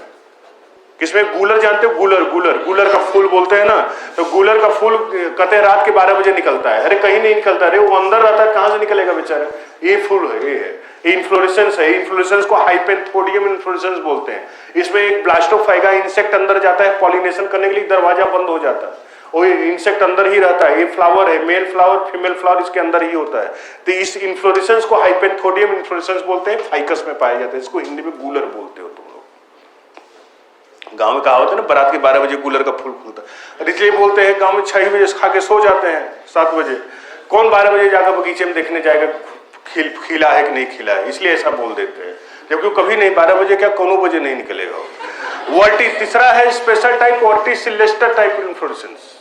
कौन सा? वर्टिसिलेस्टर। वर्टिसिलेस्टर पर इन्फ्लोरेसेंस जो होता है वह पाया जाता है किसमें? ऑस्मियम में, तुलसी में। या तुलसी देखोगे उसमें ना ऐसे ब्रश की तरह एक फ्लावर निकला होता है, वही है, वही इन्फ्लोरेसेंस है उसका। वर्टिसिलेस्टर इन्फ्लोरेसेंस है। ऑस्मियम और ल्यूकस एस्पेरा दोनों लेबिएटी फैमिली के हैं। ये तो कहानी हुई किसकी? इन्फ्लोरेसेंस की। फ्लावर पर बात करते हैं। टिपिकल फ्लावर का जो स्ट्रक्चर होता है उसमें 4 चीजें होते हैं, कैलिक्स, कोरोला, एंडोसियम और गाइनोसियम।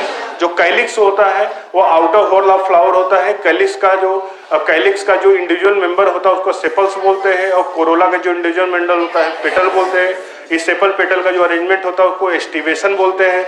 सेपल्स जो होता है वो कैलिक्स जो होता है उसके मॉडिफिकेशन भी देखे जाते हैं। जैसे अभी हमने बताया स्पाइनस कैलिक्स पाया जाता है ट्रापा स्पाइनोसा में, अभी बताया ना। परसिस्टेंट कैलिक्स पाया जाता है सोलेनेसी फैमिली में। सोलेनेसी फैमिली जैसे टमाटर है, देखो टमाटर जहां अटैच रहता है वहां देखो टोपी की तरह, मुकुट की तरह की स्ट्रक्चर होता है, वो परसिस्टेंट कैलिक्स होता है। ब्रिंजल में होता है, सब सोलेनेसी फैमिली के हैं। तो उसमें परसिस्ट माने परसिस्ट करता है फ्लावर। जबकि ज्यादातर कैलिक्स फ्रूट बनने के बाद कैलिक्स कोरोला गायब हो जाता है, लेकिन एक कैलिक्स अगर रह गया तो उसको परसिस्टेंट कैलिक्स बोलते हैं। इसके बाद कोरोला की बात करते हैं। कोरोला जो होता है उसके कई फ्लावर में कैलिक्स और कोरोला अलग अलग नहीं होते, मतलब कंबाइंड रहते हैं, तो उसको पेरियंथ बोलते हैं। और पेरियंथ के जैसे कैलिक्स के इंडिविजुअल मेंबर को सेपल्स बोलते हैं, कोरोला के इंडिविजुअल मेंबर को पेटल्स बोलते हैं, वैसे ही पेरियंथ के इंडिविजुअल मेंबर को टेपल्स बोलते हैं। TEPALS, टेपल्स बोलते हैं। कोरोला पेरियंथ के इंडिविजुअल मेंबर को क्या बोलते हैं? टेपल्स बोलते हैं। अब ये जो फ्लावर होता है इसका कहते हैं कि इनके जो फ्लोरल ऑर्गन होते हैं वो ओरी के रेफरेंस में किधर से निकले हैं उसके आधार पर 3 तरह के होते हैं। एक होता है एपिगाइनस फ्लावर, हाइपोगाइनस फ्लावर और पेरीगाइनस फ्लावर। हाइपोगाइनस फ्लावर कहते हैं अगर अदर फ्लोरल पार्ट ओरी के नीचे से निकले हैं तो उसको हाइपोगाइनस फ्लावर बोलते हैं, नीचे से। तो ऐसी केस में ओरी सुपीरियर होगा कि इंफीरियर होगा? हाँ, तो हाइपोगाइनस फ्लावर में ओरी कैसा होता है? सुपीरियर होता है। एग्जाम्पल बताओ। हाँ, ब्रेसिकेसी फैमिली में होता है। तो और एपिगाइनस फ्लावर में जो अदर फ्लोरल पार्ट होते हैं ओरी के बेस के ऊपर से निकलता है, तो इस केस में ओरी कैसा होता है? इंफीरियर। और पेरीगाइनस फ्लावर जो होता है उसमें क्या होता है कि हाँ, हाफ इंफीरियर ओवरी होता है, क्योंकि या तो न तो सुपीरियर होता है, न इंफीरियर होता है, या तो हाफ इंफीरियर होता है, दोनों कंडीशन देखा गया है। तो यह 3 हुआ, एपिगाइनस, पेरिगाइनस और हाइपोगाइनस। इसके बाद बात आता है मतलब कोरोला, कैलिक्स हो गया, कोरोला का एस्टिवेशन की बात करते हैं।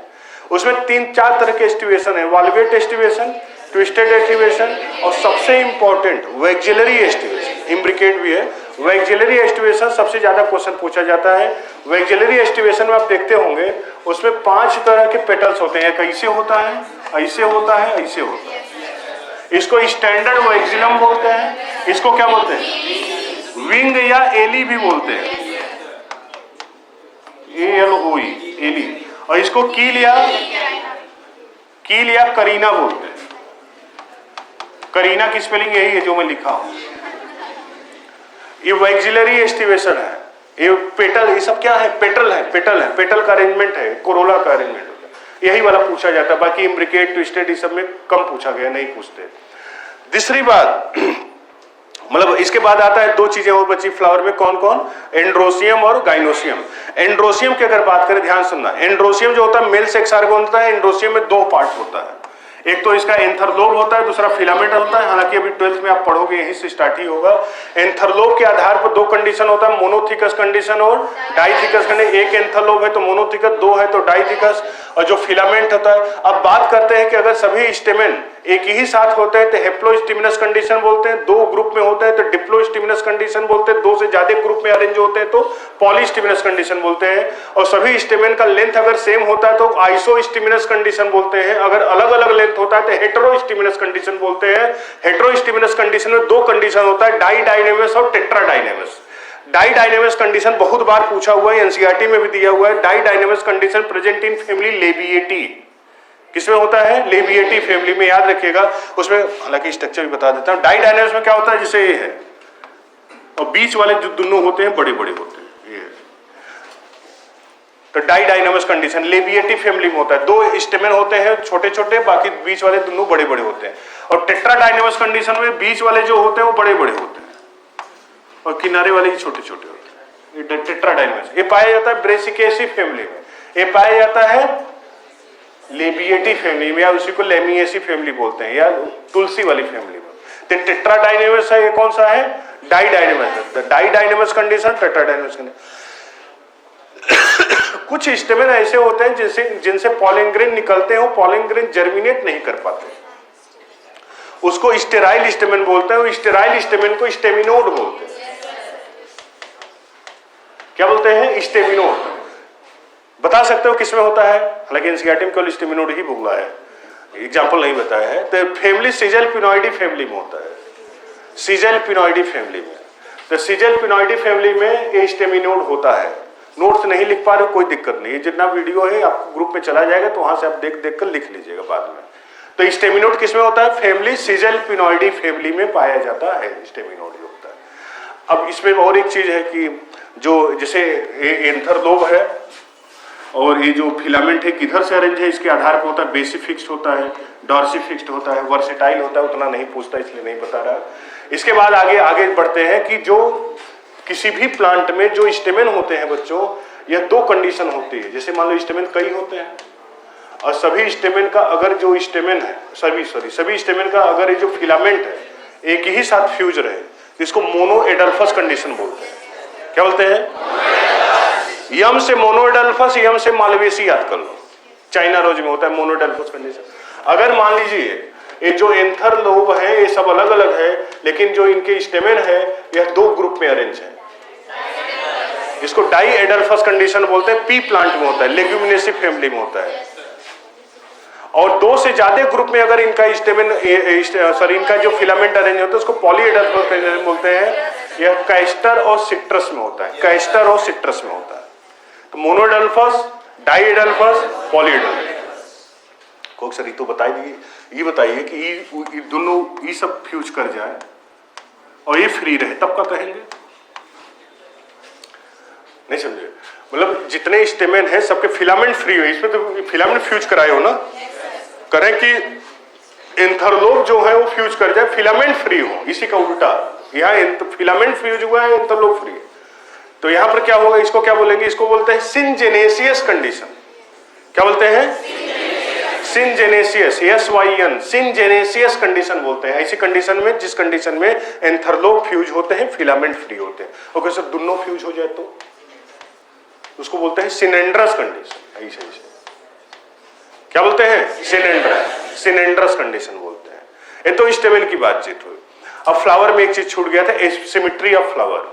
तो फ्लावर में जो सिमेट्री होती है बच्चों, वो 3 तरह के माने जाते हैं, एक्टिनोमॉर्फिक, जाइगोमॉर्फिक, एसिमेट्रिक फ्लावर। जिसकी कोई सिमेट्री ही नहीं है उसको एसिमेट्रिक बोलेंगे, जैसे कैना में होता है CANN।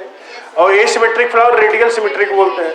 कहते हैं कि 2 बराबर भागों में तुम फ्लावर को काट सकते हो, लेकिन वह जो काटने वाला प्लेन हो वह सेंटर से गुजरना चाहिए, उसको एक्टिनोमॉर्फिक फ्लावर बोलते हैं। जाइगोमॉर्फिक में क्या होता है? कहते हैं 2 अलग अलग पार्ट हो लेकिन केवल एक ही प्लेन से हो, तो उसको क्या बोलेंगे? जाइगोमॉर्फिक। एक्टिनोमॉर्फिक का एग्जांपल बताओ। मस्टर्ड और और जाइगोमॉर्फिक का एग्जांपल बताओ। ठीक। अब इसके बाद एक एसिमेट्रिक फ्लावर, जिसमें फ्लावर को 2 बराबर भागों में आप बांट नहीं सकते, जैसे कैना, CANN होता है, काना नहीं, कैना।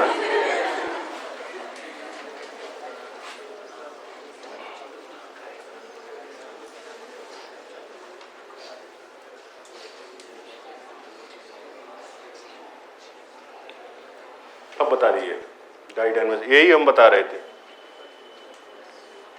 ये डाइडाइनमस, ये बताया ना, डाइडाइनमस होता है। साल्युआ लिक्वस लेबिएटी फैमिली, यही हम बता रहे हैं, इसी फैमिली में होता है। और टेट्राडाइनमस, इसमें 4 बीच में होते हैं, ब्रेसिकेसी फैमिली में होता है। हाँ, ये पता नहीं। इपीफिलस, जो कहते हैं एडहेशन ऑफ स्टेमेन, जैसे स्टेमेन जो होता है, अगर वह इपीफिलस मतलब किसमें, स्टेमेन का फ्यूजन किसके साथ होता है? कोरोला के साथ, पेरियंथ के साथ। अगर पेरियंथ के साथ होता है तो क्या बोलते हैं? इपीफिलस बोलते हैं। और कोरोला के साथ होता है तो क्या बोलते हैं? इपीपेटलस बोलते हैं। और सेपल्स के साथ होते क्या बोलते हैं? इपीसेपलस बोलते हैं। इपीफिलस, पेरियंथ। जैसे इसका एग्जांपल क्या है? ओनियन।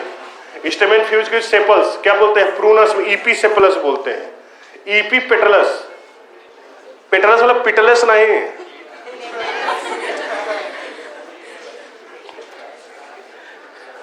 एक चीज और बता, गाइनोसियम बचा है, मतलब एंडोसियम। गाइनोसियम में बात करते हैं कि यहाँ 3 चीजें होती हैं, एक स्टाइल होता है, एक ओवरी होता है। गाइनो बेसिक स्टाइल किसमें होता है? अच्छा, स्टाइल जो होता है नॉर्मली, कहाँ गया है? ले,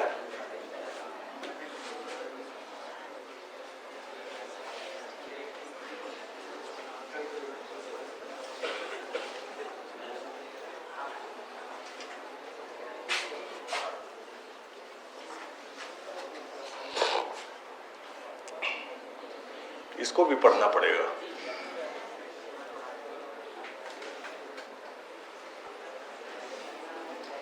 हाँ, मैंने बोला कि जो कोई भी फ्लावर होता है, कोई भी फ्लावर गाइनोसियम होता है, जिसको फीमेल सेक्स ऑर्गन बोलते हैं, और उसमें गाइनोसियम में कार्पेल, जैसे इंडिविजुअल मेंबर को कार्पेल बोलते हैं, अगर कार्पेल फ्री रहते हैं तो उसको पॉलीकार्पेलरी बोलते हैं। कार्पेल फ्यूज कर जाते हैं तो सिंक कार्पस कंडीशन बोलते हैं। इसमें 3 चीजें होती हैं, एक ओवरी होता है, दूसरा स्टाइल होता है, तीसरा स्टिग्मा होता है। ज्यादातर केस में जो स्टाइल होता है वो वर्टिकल पोर्शन से निकला हुआ रहता है, लेकिन कई जगह स्टाइल की बगल से निकला होता है, इसको लैटरल स्टाइल बोलते हैं। मैंगो में होता है ऐसा। किसमें होता है? मैंगो में। अब गाइनो बेसिक स्टाइल होता है, उसका भी नाम याद रखिए, किसमें होता है?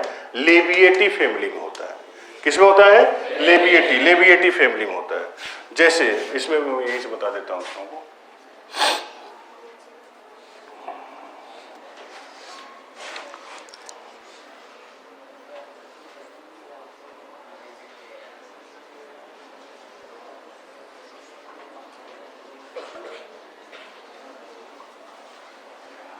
इसमें सबसे इंपॉर्टेंट जो है वो है कौन सा है? प्लेसेंटेशन।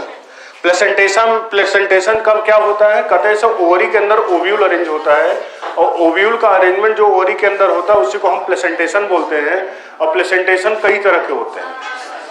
हाँ, कई तरह के होते हैं, जैसे free centre, marginal placentation, axile placentation, parietal, basal, free central placentation.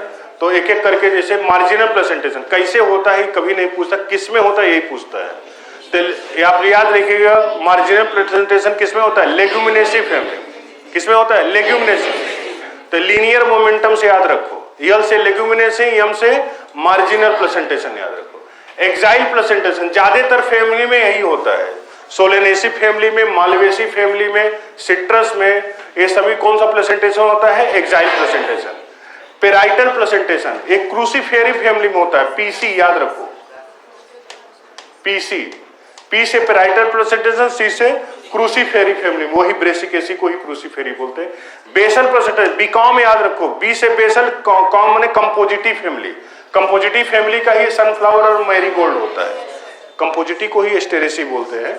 तो बेसल प्रेजेंटेशन किसमें होता है? बीकॉम से याद रखो, बी से बेसल, कॉम माने कंपोजिटिव। फ्रूट की बात करते हैं, इसके बाद प्रेजेंटेशन बाद। फ्रूट क्या होता है? कहते हैं कि मेच्योर ओवरी को फ्रूट बोलते हैं। फ्रूट में मुख्यतः दो चीजें होती हैं, एक होता है पेरिकार्प, दूसरा होता है सीड। पेरिकार्प में 3 लेयर होता है, इपिकार्प, मेसोकार्प, इंडोकार्प। इपिकार्प जो होता है वो आउटर लेयर होता है। कई फ्रूट में तीनों पोर्शन अलग अलग दिखते हैं, कई फ्रूट में तीनों पोर्शन अलग अलग नहीं दिखते। और जो इंडोकार्प होता है उसी में, इंडोकार्प के अंदर क्या पाया जाता है? सीड। और सीड क्या होता है? ओव्यूल होता है। क्योंकि ओवरी के अंदर ओव्यूल होता है, इसलिए फ्रूट के अंदर सीड होता है, क्योंकि ओवरी फ्रूट में कन्वर्ट होता है और ओव्यूल सीड में कन्वर्ट होता है। सीड की अगर बात करें, फ्रूट में बहुत ज्यादा नहीं आपको पढ़ना है, जैसे हम लोग तो पढ़ते थे बहुत, मतलब simple fruit, aggregate fruit, composite fruit, कई तरह के होते थे। तो फ्रूट में बस इतना ही है। सीड की बात करें, सीड में जैसे ये है, फ्रूट में सिंपल फ्रूट, एग्रीगेट फ्रूट और मल्टीपल फ्रूट। सिंपल फ्रूट मतलब एक ओवरी से अगर डेवलप हो, सिंगल ओवरी से अगर डेवलप होता है सिंपल फ्रूट बोलते हैं। Develop from several free carpel and single apocarpal. Free carpels और सिंगल एपोकार्पल से होता है तो उसको एग्रीगेट फ्रूट बोलते हैं। इसमें देखो 4 थे, etaerio of follicle, etaerio of achene, etaerio of drupe, etaerio of berry. हालांकि ये आपको में नहीं है, बस आप 3 नाम ही याद रखो, बहुत है, ये 3 होता है। और जो कंपोजिट फ्रूट होता है इसी को मल्टीपल बोलते हैं। पूरे इन्फ्लोरेसेंस से ही फ्रूट डेवलप हो जाता है। सीड की अगर हम बात करें तो डेवलपमेंट ऑफ सीड क्या होता है? कहते हैं मेच्योर ओव्यूल को हम क्या नाम देते हैं? सीड बोलते हैं। सीड में 2 पार्ट होता है बच्चों, एक होता है सीड कोट होता है, दूसरा उसके अंदर एम्ब्रियो होता है। सीड कोट जो होता है वो उसमें 2 लेयर होता है, टेस्टा और टेगमन। आउटर सीड कोट को टेस्टा बोलते हैं, इनर वाले को टेगमन बोलते हैं। सीड में अगर इंडोस्पर्म के रूप में भोजन स्टोरेज है तो उसको इंडोस्पर्मस सीड बोलेंगे। अगर इंडोस्पर्म में फूड स्टोरेज नहीं है तो नॉन इंडोस्पर्मस सीड बोलेंगे, यही बोलते हैं। तो इंडोस्पर्मस सीड को और क्या बोलते हैं? एल्बुमिनस सीड बोलते हैं। और जो नॉन इंडोस्पर्मस सीड को क्या बोलते हैं? एक्स एल्बुमिनस सीड बोलते हैं। एल्बुमिनस सीड या इंडोस्पर्मस seed is characteristic feature of monocot and non-endospermous seed या X albuminous seed की characteristic feature of dicot। समझ में आई इतनी बात? इसके बाद आपको फैमिली पढ़नी है। फैमिली में ज्यादा कुछ नहीं है, आप याद रखिएगा फैमिली में आपको केवल फ्लोरल फार्मूला याद रखना है, बाकी कुछ उसमें से आपको अलग से नहीं पूछेगा। बाकी मार्फोलॉजी में अब देखो, रिवीजन का एक तरीका मैं आपको बता दे रहा हूं। जो बच्चे रिवाइज कर रहे हैं 11th में, जो बच्चे हैं 11th का मैक्सिमम पोर्शन आप कवर करिए। हालांकि एनसीईआरटी वाला पोर्शन अभी नहीं देखे, कल जब क्लास, कल भी बायोमॉलिक्यूल का है। कल श्योर सेक्स किताब कितने लोग पास है? यार उठाओ, लेकर आइएगा कल उसको, और कल उसके ऊपर हम बताएंगे, डिस्कस करेंगे, उसमें क्वेश्चन भी इसका, और इस चीज के एनसीईआरटी वाले पोर्शन में कुछ नया चीज दिखेगा बताएंगे, यहीं पर बताते चलिए, इसी में है एनसीईआरटी। और उसके बाद फिर हम बायोमॉलिक्यूल पढ़ के आइएगा, बायोमॉलिक्यूल और एंजाइम कल पढ़ाएंगे, और 6 दिन में आपको पूरा 11th का पूरा सिलेबस कंप्लीट हो जाएगा, मतलब एक बार रिवाइज हो जाएगा बढ़िया से। तो पढ़ के आएंगे तभी आपको फायदा मिलेगा। रिवीजन का एक तरीका बताते रहे हैं कि आप रिवीजन करते समय याद रखिएगा कि पूरा पोथी लेकर रिवीजन नहीं होता कि आप किताब लेकर बैठ गए फिर से पढ़ रहे हैं, नहीं। हमेशा याद रखिए, जैसे रूट की हम बात करें, किसी भी हम सबकी बात कर रहे हैं, चाहे वो फिजिक्स हो, केमिस्ट्री हो, जो थ्योरेटिकल पोर्शन है, फिजिक्स में कोई थ्योरेटिकल पोर्शन हो, केमिस्ट्री में कोई थ्योरी आपको नहीं याद होती है, या बायो तो है ही। तो इसमें आप क्या करिए, रिवीजन में आप एक डायरी बनाइए छोटी सी अपने पास। उस डायरी में आप जो भी पोर्शन के, जो भी टॉपिक आप रिवीजन करने जा रहे हो, उस टॉपिक को आप जैसे मार्फोलॉजी या फ्लावरिंग प्लांट आप लिख लीजिए। मार्फोलॉजी या फ्लावरिंग प्लांट में आपको पता है कि कितने डिवीजन में हमें पढ़ने हैं। मान लीजिए रूट पढ़ना है, स्टेम पढ़ना है, लीफ पढ़ना है, इन्फ्लोरेसेंस पढ़ना है, फ्लावर के कंपोनेंट पढ़ने हैं, कैलिस, कोरोला, एंडोसियम, गाइनोसियम पढ़ने हैं, फ्रूट पढ़ना है, सीड पढ़ना है, और फैमिली है। यही है। तो आप क्या करो कि उस छोटे से डायरी में या कोई नोट्स ऐसा बनाओ जिसको आप हमेशा कैरी कर सको, छोटा सा एक पॉकेट डायरी टाइप बनाओ, छोटा छोटा लिखो उसमें, और उतना ही लिखो, खुद ही पढ़ो तो समझ में आए कि इसका मतलब क्या हम लिखे हैं। और करो क्या, जैसे मैं बता रहा हूं, जैसे आपने क्या किया, नोट में आपने केवल रूट लिख लिया और रूट में आपने हेडिंग बस रूट लिखे, फिर आप रूट जब उसके बाद लिखे टाइप ऑफ रूट लिखे, फिर कैरेक्टरिस्टिक ऑफ रूट लिखे, फंक्शन ऑफ रूट लिखे, रूट के मॉडिफिकेशन, खत्म, इतने में हो जाना चाहिए। एक पूरा काम कितने लाइन में होगा, 4 लाइन में, छोटा छोटा लिखो। जैसे कि पूरी जो डायरी आप बना रहे हो उसमें पूरा बायोलॉजी लिखना है तुमको।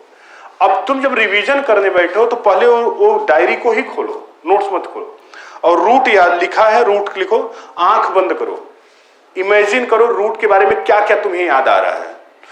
आप रूट के बारे में याद आ रहा है कि अच्छा रूट ये होता है, पॉजिटिवली जियोट्रॉपिक होता है, नोड इंटरनोड इसमें नहीं होता है, और इसमें जो लेटरल ब्रांचिंग इंडोजिनस होती है, इसमें जो रूट कैप होता है वो टर्मिनल पोजीशन पर होने की वजह से apical meristem position, apical meristem apical position में नहीं होता, सब टर्मिनल पोजीशन में होता है। 3 जोन होते हैं, zone of maturation, zone of division, zone of elongation, zone of maturation. Root hair zone of maturation होता है। रूट कैप नॉर्मल सिंपल होता है, लेकिन अगर एक से ज़्यादा होता है मल्टीपल रूट कैप होता है, जैसे पेंडेनस वगैरह में होता है। जो फ्री फ्लोटिंग हाइड्रोफाइट होता है उसमें रूट कैप नहीं होता, उसकी जगह रूट पॉकेट होता है। रूट पॉकेट उसको बायोन्सी प्रोवाइड, इतनी चीजें आपको याद होनी चाहिए। अगर मान लीजिए आपको अटक रहे हो, नहीं याद आ रहा है, कोई बात नहीं, आप तब उस समय देखो, नोट्स खोल लो, एनसीईआरटी खोल लो और उसमें से देख लो कि क्या क्या इसमें चीजें हैं, फिर आंख बंद करके फिर उसको एक बार रिकॉल करो क्या क्या चीजें इसमें हम पढ़े हैं। उसके बाद ये आप भरोसा रखो कि आप मुश्किल से 20 मिनट में पूरा आप मार्फोलॉजी वाला चैप्टर रिवाइज कर लोगे। ऐसे ही आप रूट के मॉडिफिकेशन में आओगे तो अच्छा, इसमें सर ये बताए थे कि रूट के मॉडिफिकेशन में 2 था, एडवेंटेशियस रूट का modification, normal root, normal type root का मॉडिफिकेशन में 4 था, फ्यूजिफॉर्म, निपी। मान लो निपीफॉर्म के नाम आगे नाम नहीं याद आ रहा, आपको आ रहा है अभी नहीं कि जो हम नोट्स बनाने के लिए डायरी बोले उसमें भी तुम फ्यूजिफॉर्म निपीफॉर्म लिख लिए। इसी नोट्स तो लिखे ही हो ना यार। इसको इसलिए बना रहे हो क्योंकि जब एग्जाम आपका आता है या जब आपका यही के एग्जाम आता है, टेस्ट का आता है, तो आपको पूरा पोथा आप रिवाइज नहीं कर सकते, तो वही डायरी ही रिवाइज करोगे, उससे तुम्हारा पूरा रिकॉल हो जाता है। ये बेस्ट तरीका होता है रिवीजन का। किसी भी टॉपिक को उसके हेडिंग को आप लिखो, और हेडिंग को भाई ओबियसली है, जो मॉर्फोलॉजी पढ़ा होगा या बायोमॉलिक्यूल पढ़ा होगा, सेल पढ़ा होगा, कोई चैप्टर आप पढ़े होंगे, न्यूरल कोऑर्डिनेशन पढ़े होगे या ब्रीदिंग एक्सचेंज ऑफ गैस पढ़े होगे, तभी तो उसके बारे में आप सोच पाओगे। ये उन्हीं के लिए फायदेमंद है जो पढ़े होंगे। पहली बार जो पढ़ रहा है उसके लिए नहीं। रिवीजन की मैं बात करूं, रिवीजन को स्मार्ट तरीके से कैसे कर सकते हैं। रिवीजन को आप बार बार ये पूरा चैप्टर पढ़ने से रिवाइज नहीं होता बच्चों। एक एक चैप्टर को अब देखो, एग्जाम जब आता है ना, तो इस एग्जाम के पास में आपके पास इतना कम समय रहता है, उसी एक ही दिन में आपको पूरा फिजिक्स, पूरा केमिस्ट्री, पूरा बायोलॉजी रिवाइज करना है। तो सोचो कैसे करोगे। तो यही शुरू से ही ऐसी आदत बना लो कि एक डायरी हमारे पास रहे, और उस डायरी में उस चैप्टर को आप तभी लिखो, उस डायरी में उस चैप्टर को आप तभी लिखो जब वह चैप्टर आपका पूरी तरह से बना हो। अगर वो चैप्टर आप नहीं पढ़े तो डायरी मत बनाओ, कोई जरूरत, नोट तो है, नोट से ही पढ़ते रहो। लेकिन जो चैप्टर आपको कमांड हो गया है, जो आपको लगता है कि अब इस चैप्टर से हमारा हो गया है, तो डायरी को इसी तरह से बनाओ, उसके हेडिंग को बनाओ, सब हेडिंग को बनाओ, और जितना मिनिमम तुम हो सकता है, मैंने अभी बोला ना, रूट में हम रूट के फंक्शन, रूट के स्ट्रक्चर, रूट के स्टोरेज, ये मॉडिफिकेशन ऑफ रूट हम बोले ना। हो सकता है किसी बच्चे को कितनी चीजें याद हो तो केवल रूट ही लिखे हो, और जैसे रूट लिखे हो, रूट के बारे में जितनी बातें मैं बोल रहा हूं उसको याद आ जाए, तो बाकी हेडिंग भी नहीं लिखना पड़ेगा, तुम्हें और छोटे में हो जाएगा। ऐसे स्टेम में करो। स्टेम क्या होता है, स्टेम के कैरेक्टर क्या क्या है, स्टेम के कौन कौन से टाइप है, स्टेम के आधार पर किस तरह के प्लांट है।